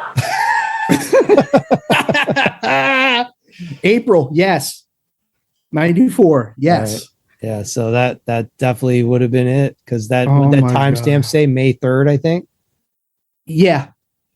Oh my God, that's so crazy. Okay, so now there's a title screen. It says editorial. I'm not sure what this is. Oh my God, this is all. going to be Phil, I think. Or was that Dave? Sexual situations in the following adult feature are shown for entertainment and informational purposes. We highly recommend that individuals follow the Surgeon General's accepted guidelines for safe sex. So another which are title monogamy screen with and/or narration. Get your fucking mouse or off at a the minimum, thing the so I use can take of a picture for the condom people's at combined home. with the selective choice of sexual partners. We hope that you find the following feature an enjoyable stimulation to your adult practice of safe sex. All right, so 2 more porno loops put in. So I'm assuming these were 2 things you got from a laser disc from the video store. Probably so. Well, the VCA definitely. Yeah. VCA pictures. They were highbrow shit back in the day. So this is something that obviously I guess they were playing at the beginning of a porno. Yes. Yeah. Okay. What I was gonna say is we didn't have content, so this is why we have Cowboy Carl discussing Kurt Cobain. Yeah. We Yeah. basically took whatever was on the floor and used it. Yeah, exactly. Thank you. Oh, okay. So Oh my God. this goes into the Fat Girl video. So this is actually on the YouTube channel. So this is the only thing from the video that could be shown publicly and is entertaining enough to like make the cut to be shown to the world. And this is probably one of the greatest things ever made. So talk about this. So this was like at the video store we had like cut price laser disc, and they had a Big Country laser disc, and I bought that motherfucker because I like 3 or 4 songs. Yeah. Yeah, Big Country's awesome. Fucking okay, so I'm giggling because it is synced up fairly fucking well compared to most of this. Yeah. They're like 2 or 3. Oh my God. No, so this okay, so out of everything so far, this still holds up to me. Like I remember my mind being blown at this when you made this. And then my god! I still think this is awesome to this day. Oh my god! This is definitely one of the highlights of the video. Oh my god! So I have to be honest. This is closer to what I thought the podcast would be like, where we would listen to old records and fucking old Potty Mouth Records and talk about them. This is fucking funny as shit. Yeah, But I couldn't listen to anything we did. Yeah, we can definitely start doing more of that. But oh my god.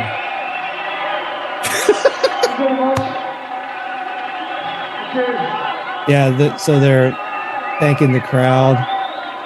I'll link that video up on the website so people can check it out. Yeah, this thing's so fucking far out of sync.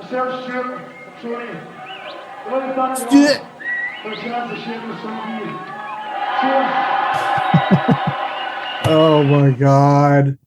I really got to hand it to you, dude. That still gets me fired up, and that's just one of those diamonds in the rough, man, where like oh my god, you fucking captured lightning in a bottle right there. Me and Big Country. Yeah, that was I feel like I do have a memory of I'd come down to work on this over the course of a few times, and I think we had already had like one or two sessions together where we were sort of like piecing some shit together, and then you kind of maybe got on a roll. Yeah. And you made that, and you were like, you got to come down, wait till you fucking see this kind of a thing. I feel like I remember just like you showing me that, and just I was like, wow, you like up the fucking level with this. Oh my god. Yeah. I'm scared. I don't know what this is. Yeah. So now we're back in the Baltimore Street apartment. Well, I'm not. This is Phil and a yet to be determined person. Oh my god, I think it's a fucking they're doing an ad or something. Maybe an ad. I know this was sort of like maybe when some reality shows kind of stuff was actually starting. Like maybe some early MTV reality show, 94-ish. Because I feel like this is maybe some play on them trying to make fun of reality TV. So Phil's on a couch. Pal. Yeah. Want a beer, man? Yeah. I get it, man. Yeah. Oh, hey, there's my beer collection. Well, I got two on the roll. Yeah. All right, now hold on. All right. So this just triggered so many memories. And one thing, I'm going to scroll back like a tiny little bit to right there. Oh, it's my baby. The doll baby on the wall. Which I have a really good photo of that, actually. Oh, do you? Oh, yeah, my God, I'm actually going to make shit. a note about that right now. So Curtis made this like crazy, like mixed media sculpture thing. And it was 3 parts from Boat US. Yeah, and I always thought that thing was so cool. Wonder whatever happened to it. I have no idea. It'd be cool. I bet you whoever rented us this place is sad. Yeah, maybe. But yeah, the beer collection at the top. But face. What just triggered for me is Phil's walking. So they are doing some type of like reality show skit or something where Phil's like giving Matt a beer and he's just like, yeah, give me a beer. But when he opened the refrigerator, how sad the inside of the refrigerator is with like, there's nothing in it. And do you remember me bringing you guys Taco Bell hot sauce packets to eat? Yes. So these guys were so fucking poor. Oh my God. And I would stop at Taco Bell before I'd go in there to hang out with them and bring them hot sauce packets because they would eat those because that's all they had to eat. Fuck, dude, there was a time where we were struggling. Yeah. All right, so we're gonna continue on here. Oh, wait. Okay, so hold on. The refrigerator door. So is that it? What's that flyer from? Yeah, so there's a flyer on the bottom refrigerator door that it looks like it's definitely something from, it's like a photo from Saturday Night Fever because it's like John Travolta doing like his strike a pose disco dance. So I don't know if that was maybe like an early bomb threat flyer. I would hope. Maybe Matt Powell can confirm that. He would maybe know. I can't on the freezer door. It looks like maybe that's a picture of Lemmy. No, that's a chick straddling. This bigger picture here. Yeah. Yes. Oh, I think I do see it now. Yeah, it's hard to see that. Oh, look at this though. The PFJ flyer. That is awesome. I don't know what this is. It looks like a nuclear explosion of some kind. I'm not sure what that is. How funny is it we're breaking down the fridge? Well, I got 2 on the roll. Yeah. Yeah. Yeah. There's Robin.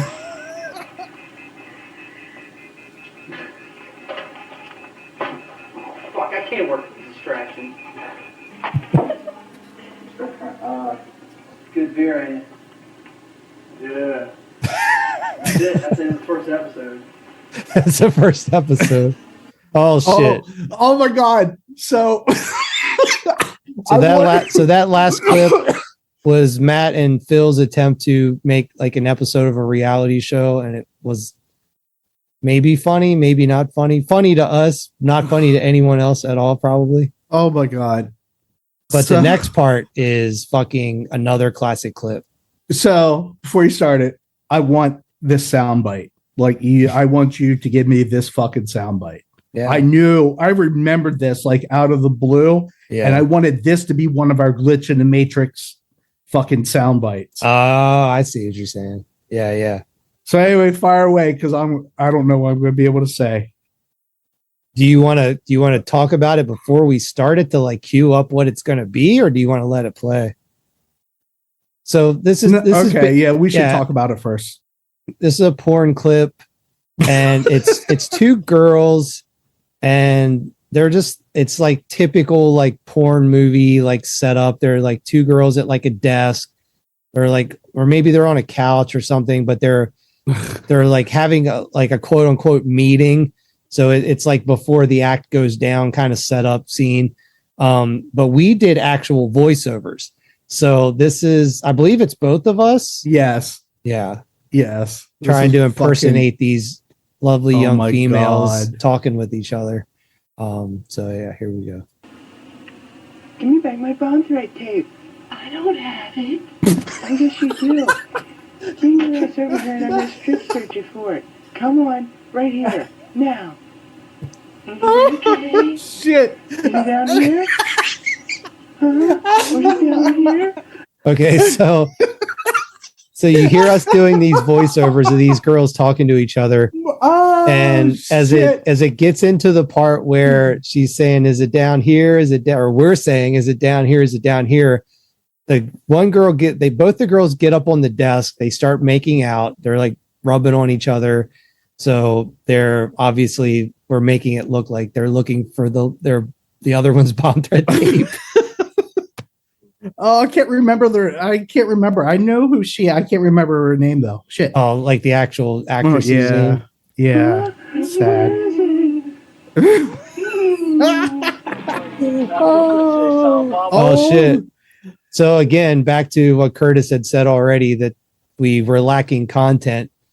And another place where we're breaking probably untold numbers of like copyright laws and stuff is this was probably about the times Clerks had came out. Yeah, it would have been. And everyone was about Clerks. And so we all thought that was awesome and hilarious movie. So Jay and Silent Bob were all the rage at that time. And do you remember we drove to Red Bank? Yeah. To go to the original secret stash. Yeah, I do remember that.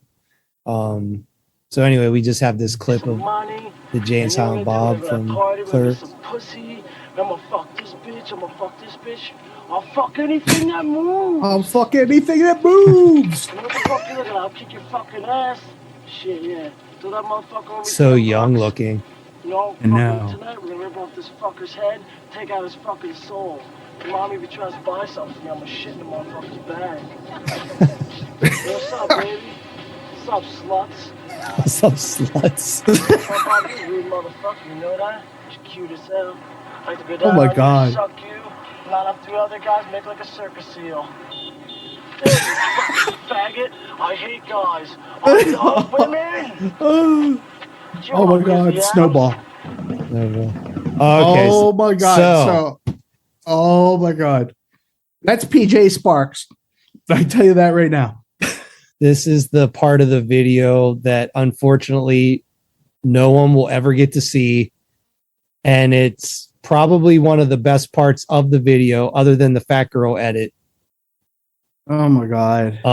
So this is just a series of fucking clips edited very eloquently to the song Martina. So there's lots of boobs bouncing in it. Lots of boobs bouncing. Oh my God. Yeah, you cut this. I remember this now. Oh you my cut God. This one so great. This one makes me cry. Oh. Oh my God. Oh, what's his name? Shit. That's Janine. Yeah. Oh, there's Ron Jeremy. That's Celeste. Who's that? Oh, So there's it's just a Janine. bunch of clips of tits I getting think sucked, that's Celeste. chicks getting railed. It's just like all a bunch of fast cuts of just like various porno movies of just. Oh my God, how awesome. All right, so it's PJ Sparks again. Oh, And then it goes to a live clip of Bomb Threat at the original Breakers. Oh shit! And Janine's boobs bouncing. Or PJ Sparks. Wait. This was the best part. There's a scene where it looks like a chick is like having her like fake orgasm part or whatever, and her mouth moves to Dave going, oh. That's fucking awesome. So that was like you did that clip. Oh perfectly. my God. Right here. Did you see it? Oh, that's awesome. Oh, it's Raquel Darian. Oh my God. What the fuck? Yeah. I forget. That's like. There's a lot of different like videos in this. Like you went all out like getting the footage for that. Let's remember that I fucking worked at a video store and I stocked the porn. Yeah, but you like definitely you could have just like fucking took the wimp route and just used like 2 movies.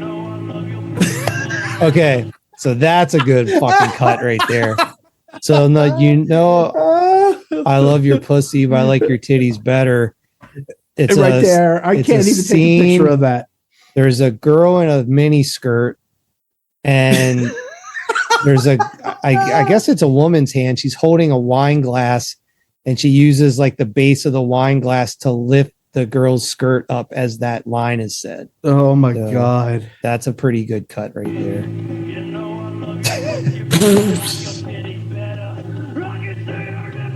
That's Raquel Darian again. I was a big fan. Yeah. Holy shit. So it's just more nastiness, more like live clips of us playing.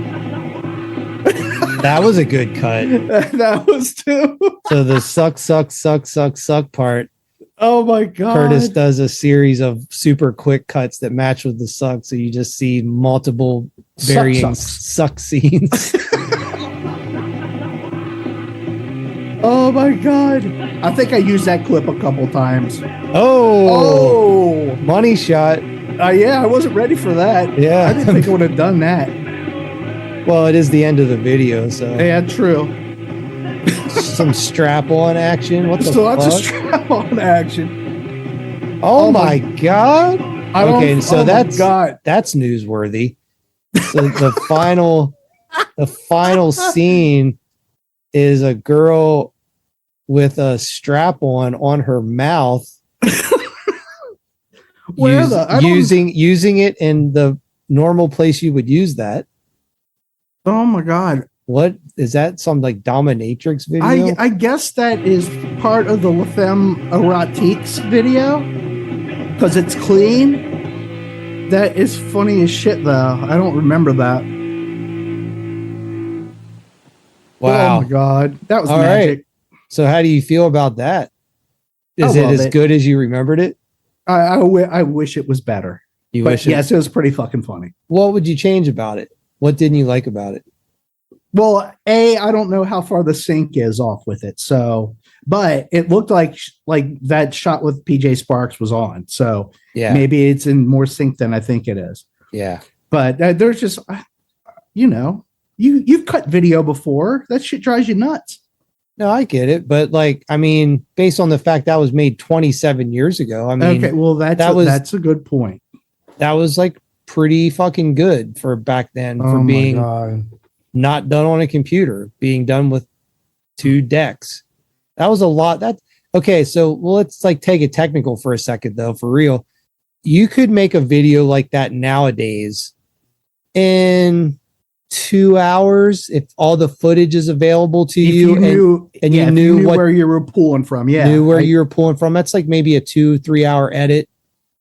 That probably took you days. Oh yeah. I'm certain it took days. Yeah. Yeah. Yeah. Cause I would assume I had to go get extra shit. Like that there wasn't enough porn to fill that all out. Yeah. Totally. I mean, a lot of it was. People belong to this guy right here. I want to take my This is just some clip of Bomb Threat playing at Breakers. Some guy loses his beeper and he steals the microphone from Dave and is yelling about wanting his beeper back, which shows you how old this fucking thing is. Someone losing their beeper.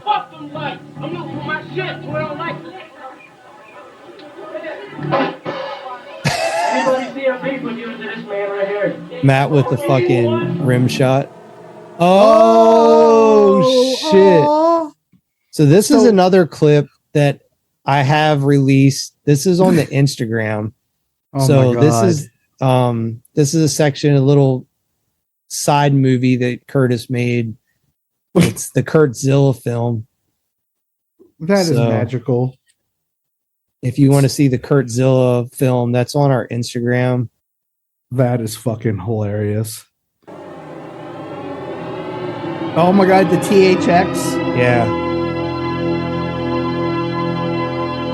Don't sue us, George Lucas. Hold on. That's an awesome graphic too, by the way.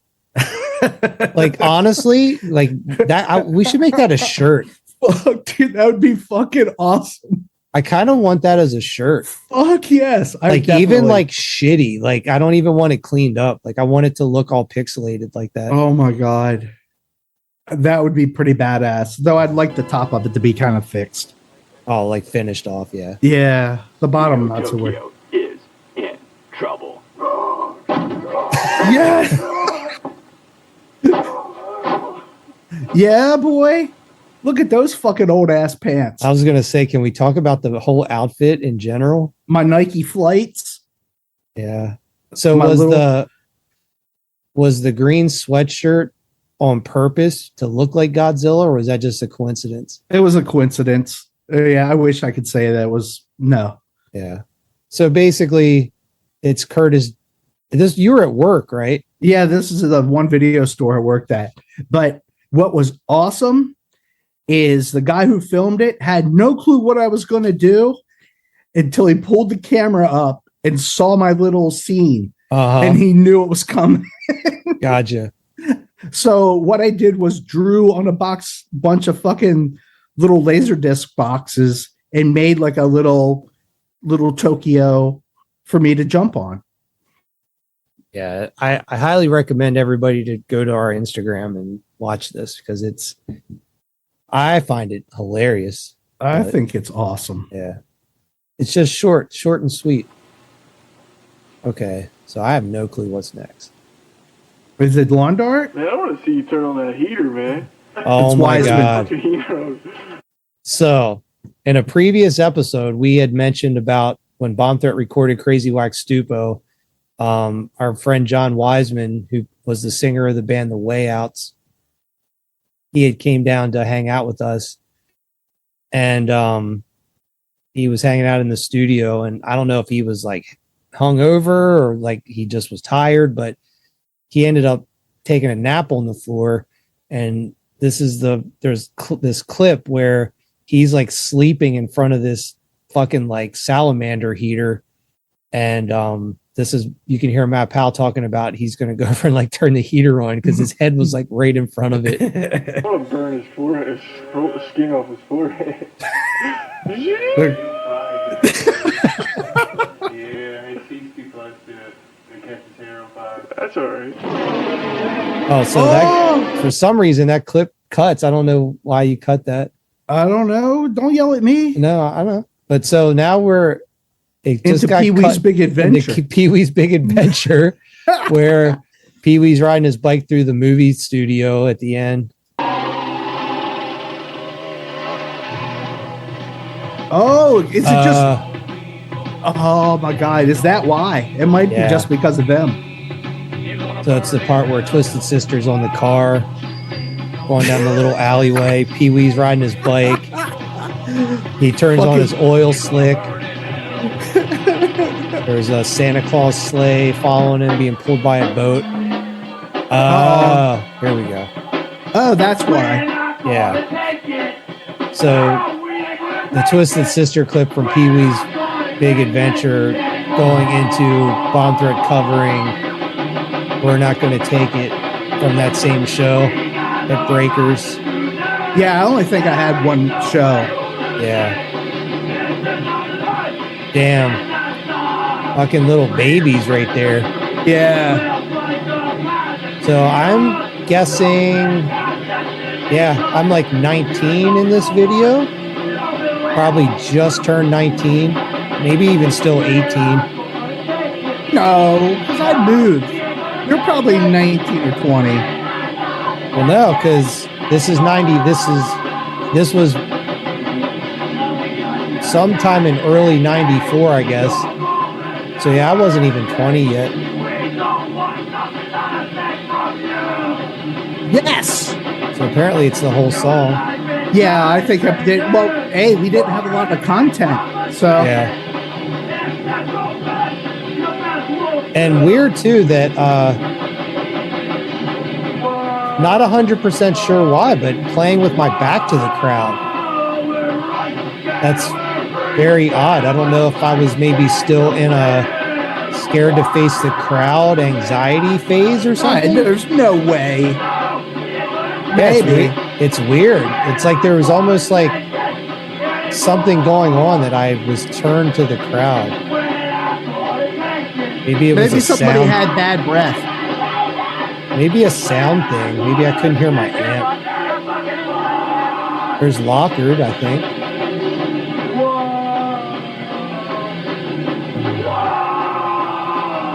So this is Breakers. So this is when the bands played in the very, very back, which eventually became the backstage area when it turned to the 180 Club. There was like a little, maybe like 2x4 stage drum riser. Yeah. There's just like, I think we played on this one, and then we played out front. Okay, Lawn Dart, you mean? Or No. 710 split? Yeah, 710 split.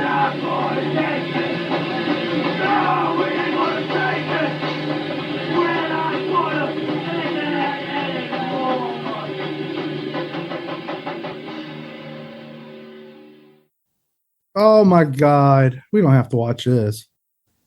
So now we're looking at a title screen for this. So this is how bad we were on content that we actually had to fill it with some Lawn Dart stuff. Oh my God.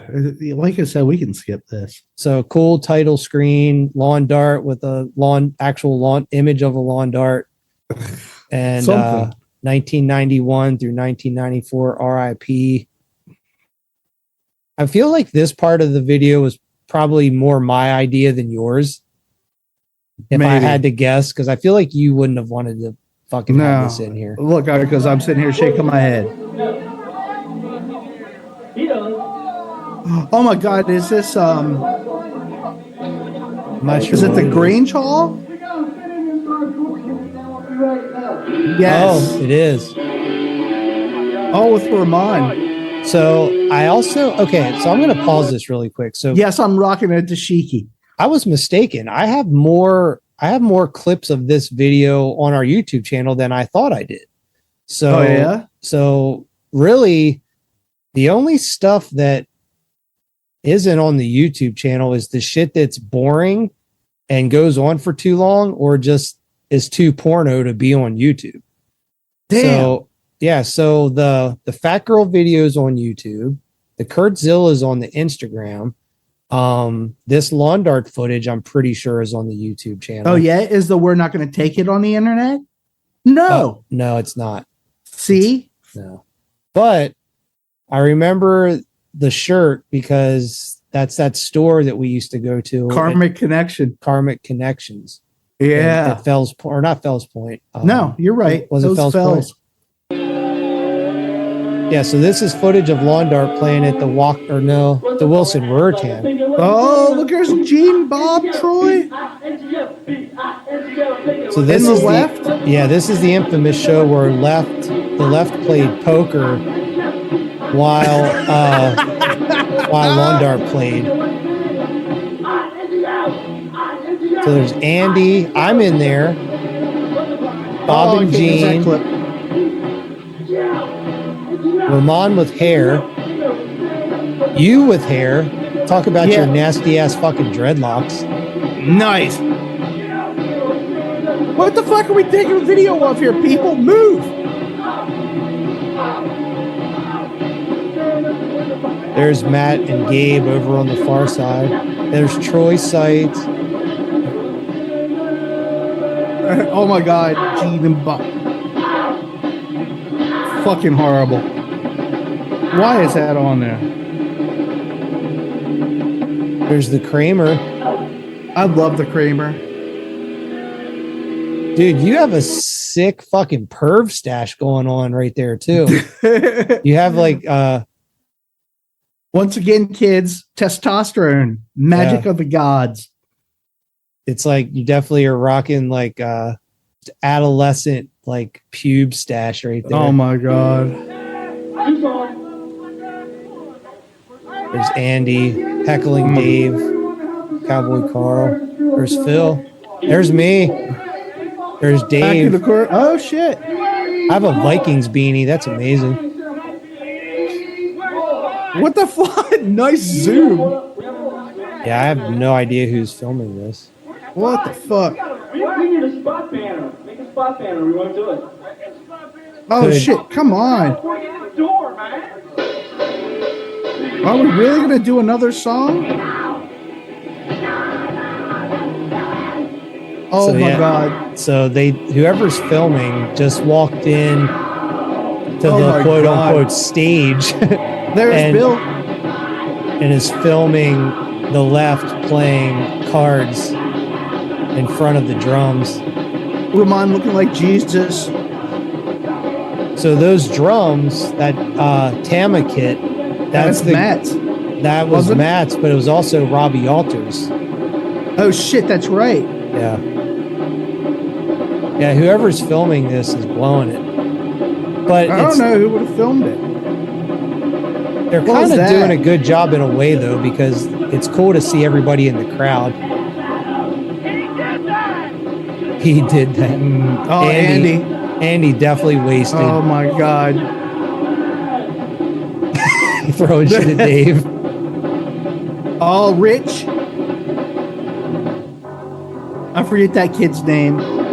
Oh, this kid? Yeah. His name is Brad, I think. Yes, I think you're right. I can't remember his last name. There's Bob tackling Andy.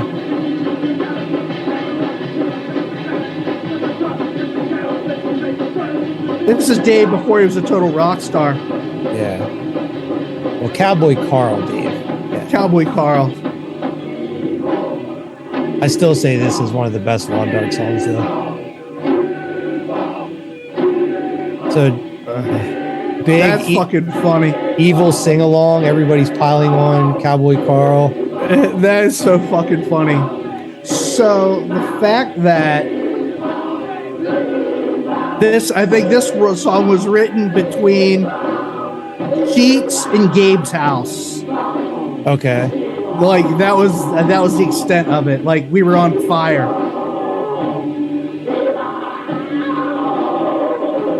I think I did that Disavow Cal, Don't Bother Me Now. And Gabe was New Wave Satan, Show Me How.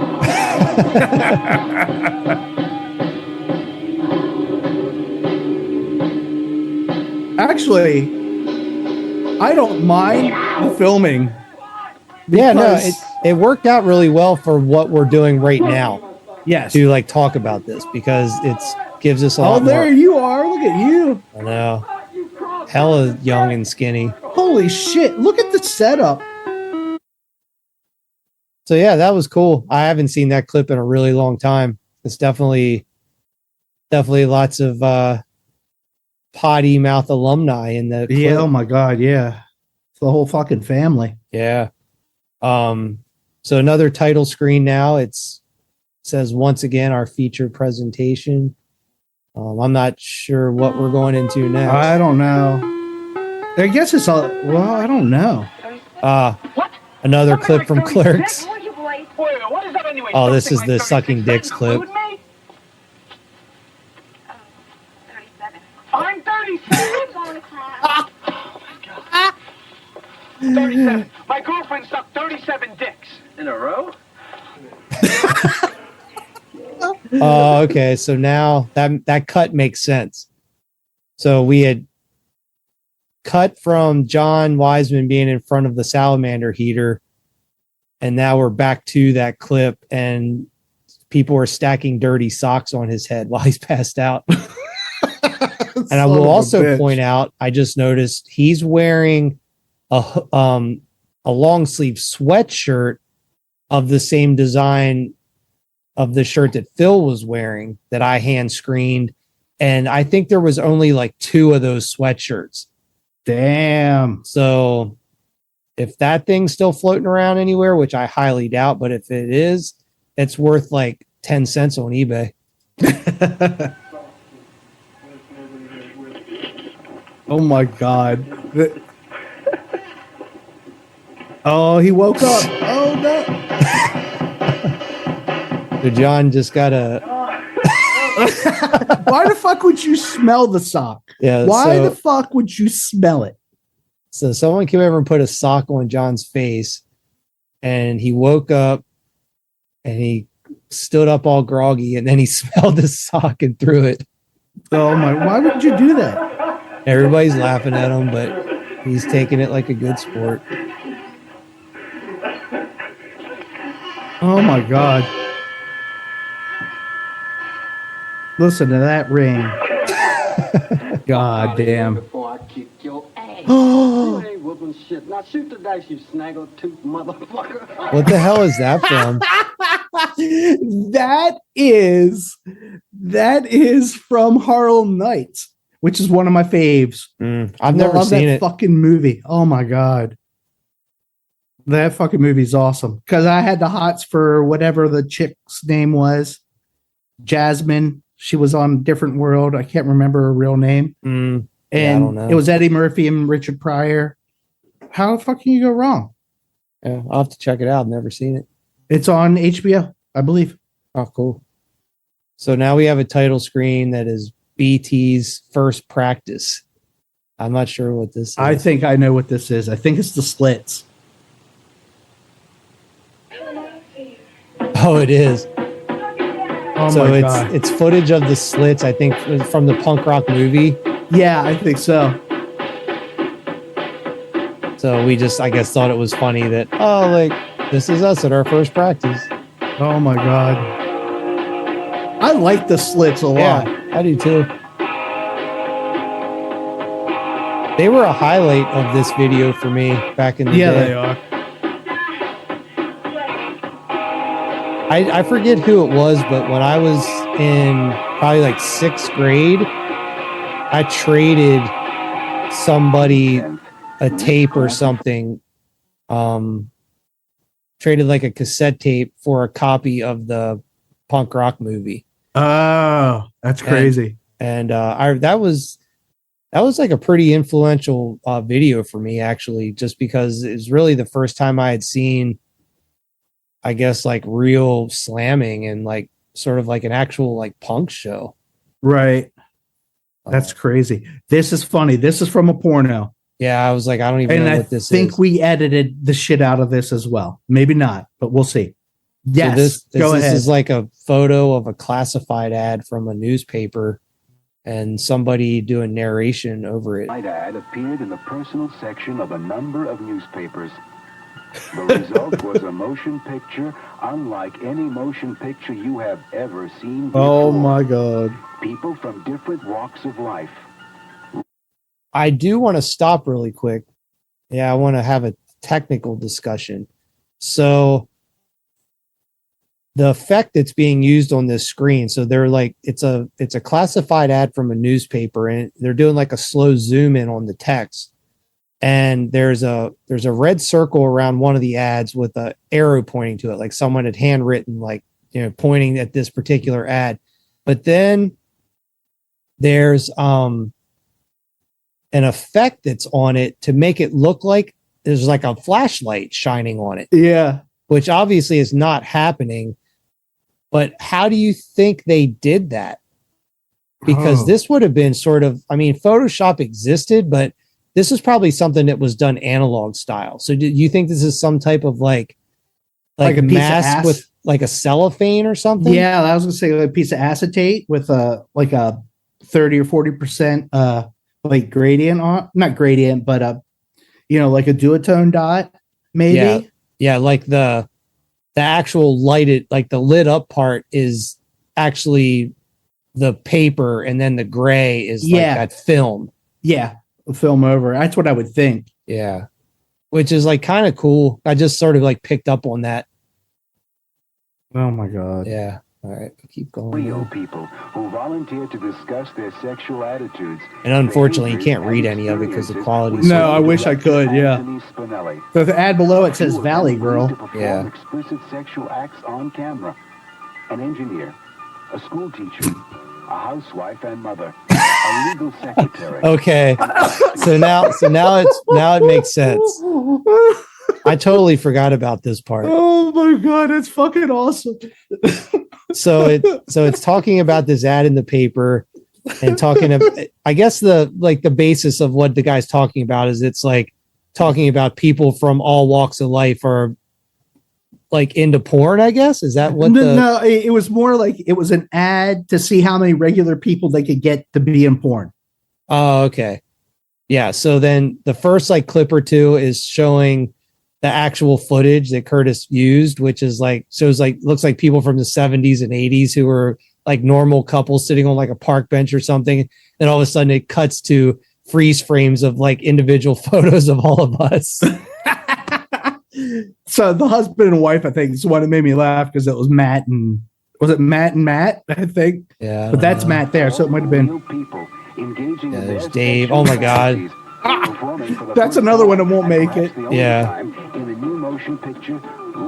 Oh, so real people, REEL. Oh my God, that's me with the foam mask on, dancing and holding my nuts. Oh my God. Man, look how skinny I was, dude. I want to be that skinny again. Trying. So the production value on old school porn was so good versus like anything probably past 19 like shit. Oh my God. Jesus. Like 85. And as soon as I could use a video camera, it was over. Or a VHS. Yeah. Just like lots of video clips of just like full on like sex shit happening right now. Interspliced with like video clips of us in the recording studio. Oh shit. Oh my God. Oh, John Lensley ended up being a pretty big porno guy. Oh shit. Okay, so I totally forgot about this. I don't remember that clip. Yeah, so this is footage. So we're going into another edited video, music video, and this is for the song Luther. and the live footage of us is from a show we played in Cumberland with the Parasites. So this is like one of our earlier shows, and it was just, you had some footage of like some police brutality clips. Yeah, I don't know where that came from. Yeah, it was probably from a movie or something. Yeah, some sort. People getting hit with like nightsticks.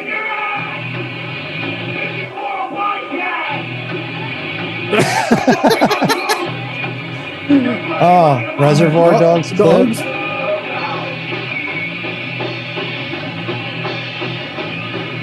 Look at all that spunk and energy I had jumping around. Oh my God.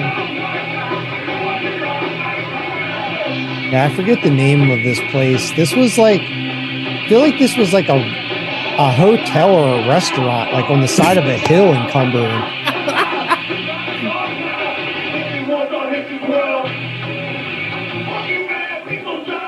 Yeah, I'm pretty sure that this show, the whole show of this is actually on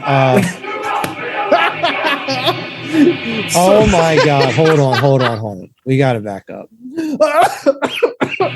Because this was one of the very first videos that I uploaded to the YouTube channel like over 10 years ago.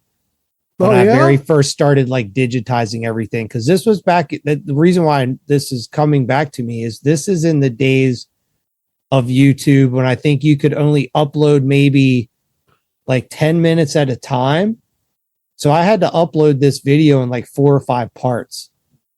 And the quality's horrible. Like the lighting is so bad you can like barely even see anything. But I think this was just sort of like, at the time my idea was to sort of get into trying to upload things in order of shows that I had.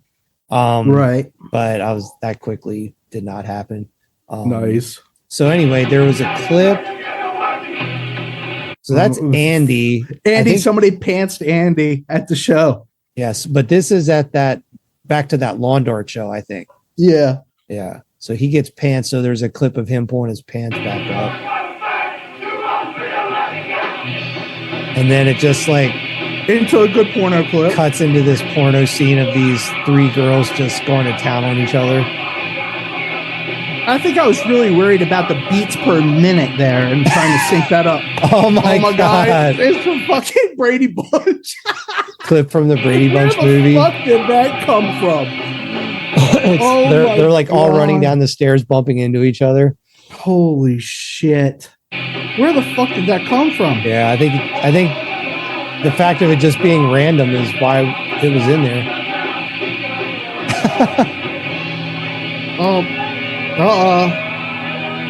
Shit's going down. I'll see it. Back to the clip of me with the foam mask on, dancing, doing jumping jacks. What the fuck?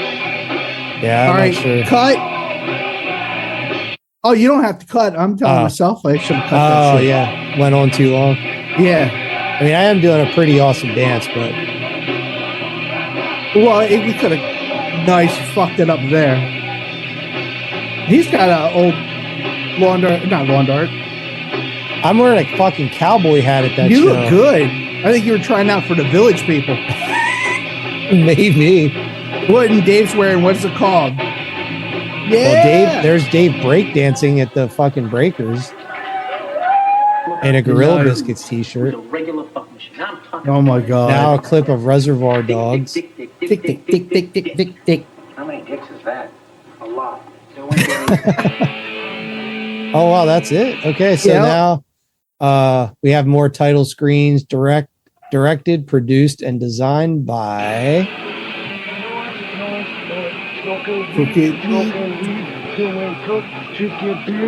Potty Mouth Records, 1995.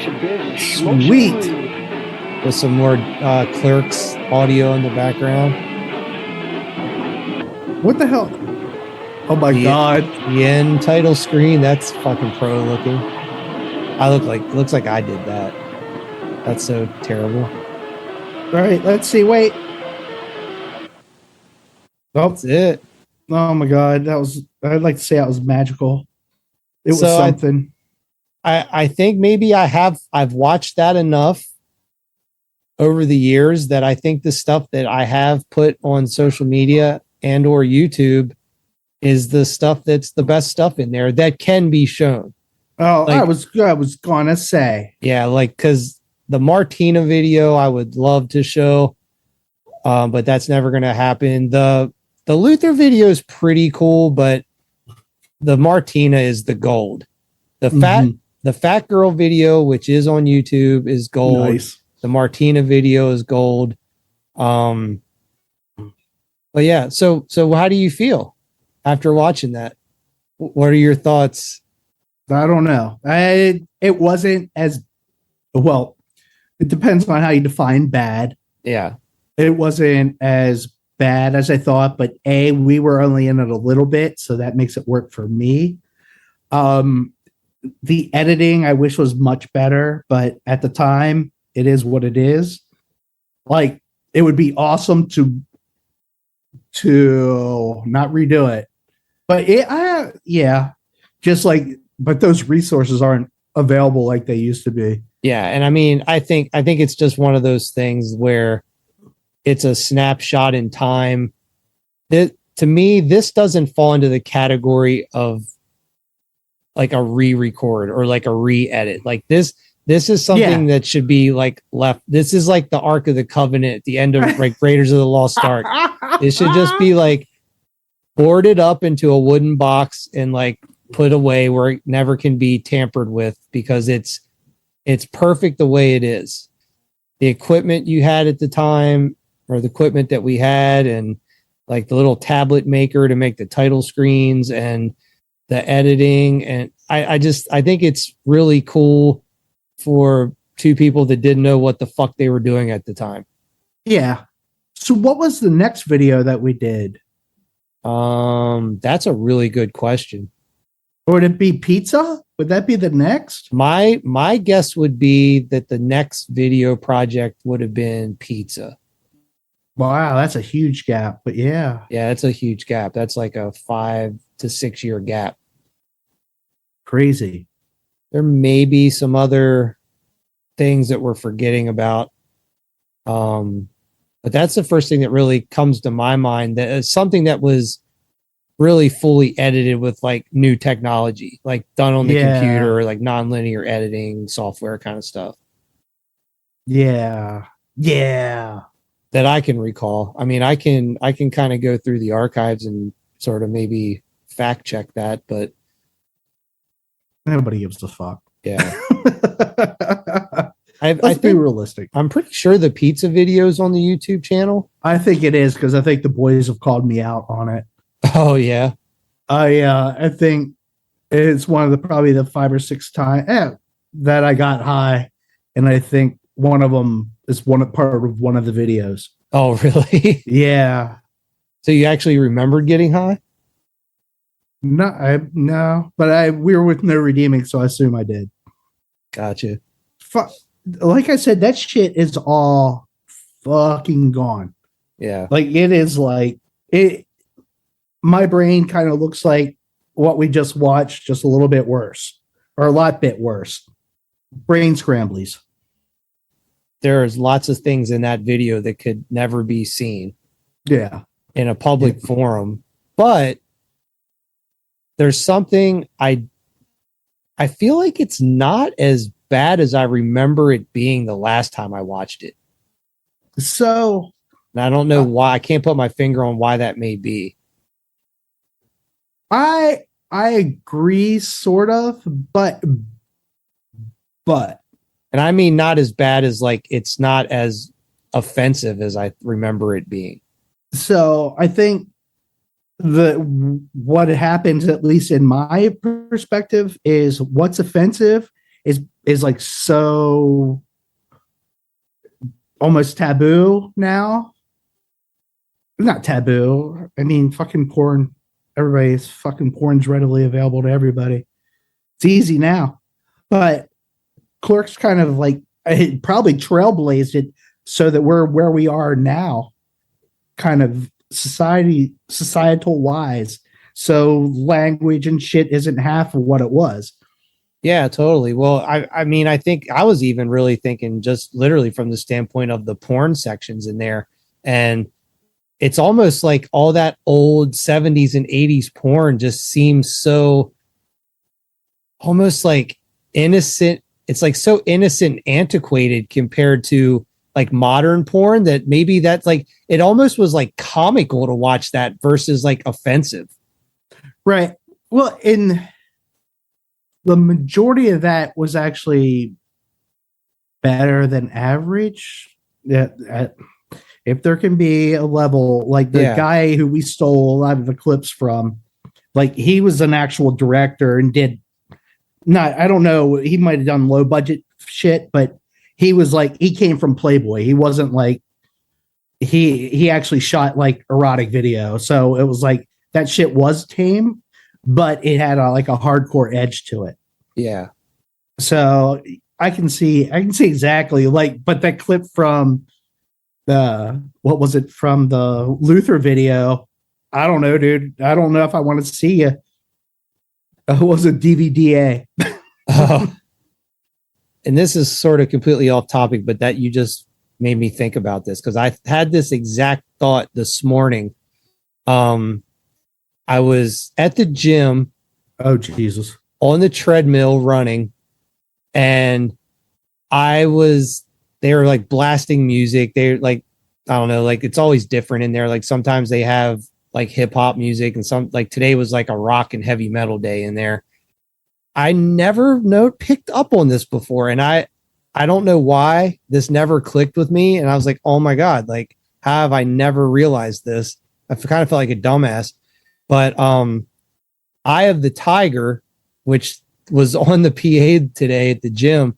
Oh my God. I never realized that's like pretty much exactly where they like lifted the idea for the song Now You're a Man. Man.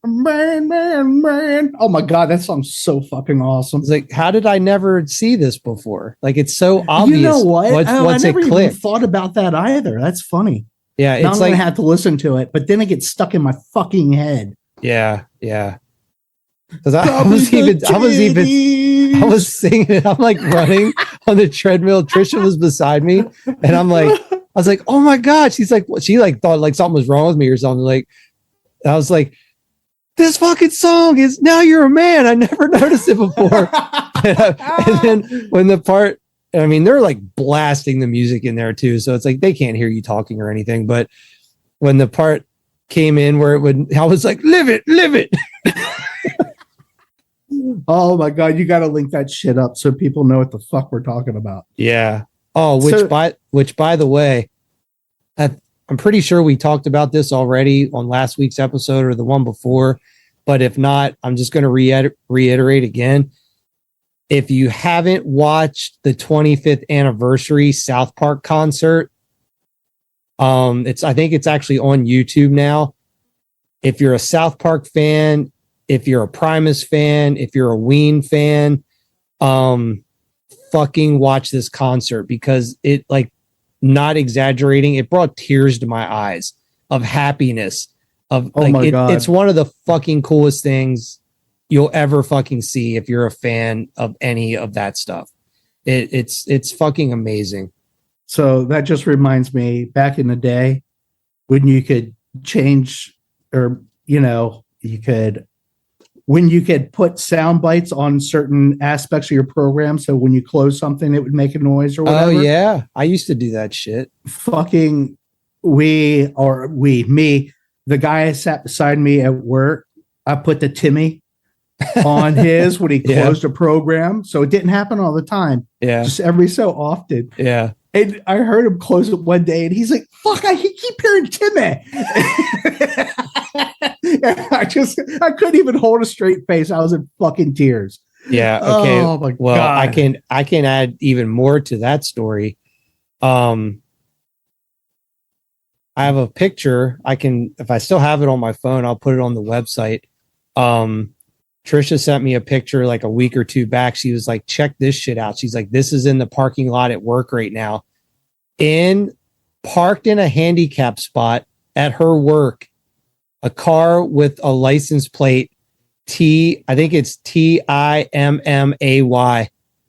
No way. Yeah, I swear to God. That is fucking awful. Awesome, awful. It's Yeah. like it goes both ways. Yeah. Oh my God. I'm just like they obviously have like a good sense of humor about whatever their condition is or whatever their disability No, that's is. awesome. Yeah. Oh So- shit. That's just fuck there. That's good on them. Yeah. But I was like, because I was even like, is this like a meme or something? I was like, this can't be real. She's like, I just fucking took this with my own phone. Oh shit. So yeah. All right. Well, cool. Well, All right. I think it's a good time to wrap it up. That was fun. Like I said, I Yeah, haven't that was watched that awesome. in probably like 10 years or more. And yeah, it's Oh my God. times definitely changed in a lot of ways. In our abilities to create things have changed, video and music related. I think artistic decision making has changed. I mean, it was really kind of like watching a little time capsule, but it's like watching like the preschool era of our career. So my takeaway is Raquel Darrian was hot. Yeah, she's still fucking hot. Celeste hot. PJ Sparks hot. That's my takeaway. Ron Jeremy still gross as fuck. young Ron Jeremy still gross. Oh my God. And he wasn't young then, dude. He's probably in his fucking 50s there. No way. No way. Did he start in the 70s? Yeah, he's not in his 50s in those clips. Now, what do you think? Mid 30s? There's no way that clip, that dude is younger than I am right now. No fucking way. In those clips? Yeah. Dude, in those clips, I bet you he was like definitely not 40. All right. Before we hang this shit up, now we're going to do it. All right, God, I'm going to get the worst fucking email stuff. Oh my God. I think I told this. I'm not sure if I did, but I saw him at the San Diego airport years ago at McDonald's. Oh my God, that's funny. Yeah. Oh my God, he is a hedgehog. Incoherent. What? Does he have a wiki page? I really don't want to go. He has to. Oh my God. Yeah, he is a fucking turd. He's on Wikipedia. Well, I don't want to. He broke on the scene in 79. Yeah, oh my dude. God. All right. I'm not going any deeper. If he doesn't have a wiki page, then I'm not. You can't just Google Ron Jeremy's age. Oh, I guess I could just type in age as well. Yeah, instead of looking at all this shit. Yeah, I'm old. And I'm telling you, it would take him fucking longer to fucking figure it out. He is, oh my God, how appropriate. He is 69. Oh, perfect. Oh, okay. Born in 53. Yeah. So let's say those movies were made in. You're right. Oh my God. Yeah. I don't want to ever look like that.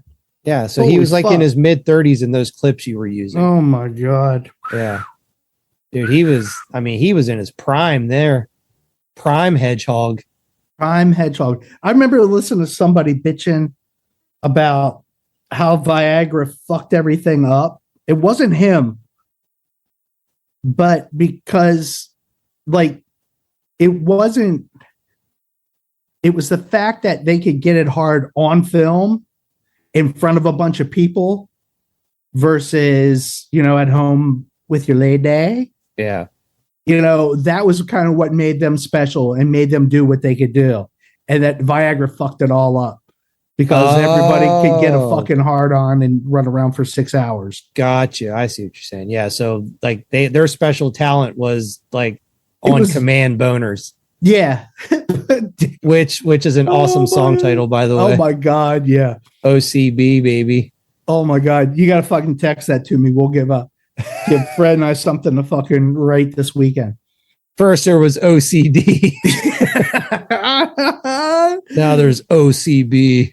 But the fucking Ninja Sex Party has a song called, oh my God, Unintentional Boner or something. Oh my God. It's just it's ridiculous. Nice. It's kind of the opposite of that, but All right. well, I guess it is the same thing. Anyway, well on that note, all right. Adios, motherfuckers. Later. This podcast was brought to you by Potty Mouth Records.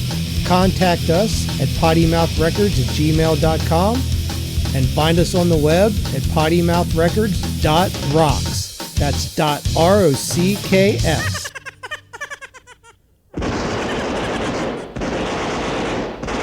Top that, bitch!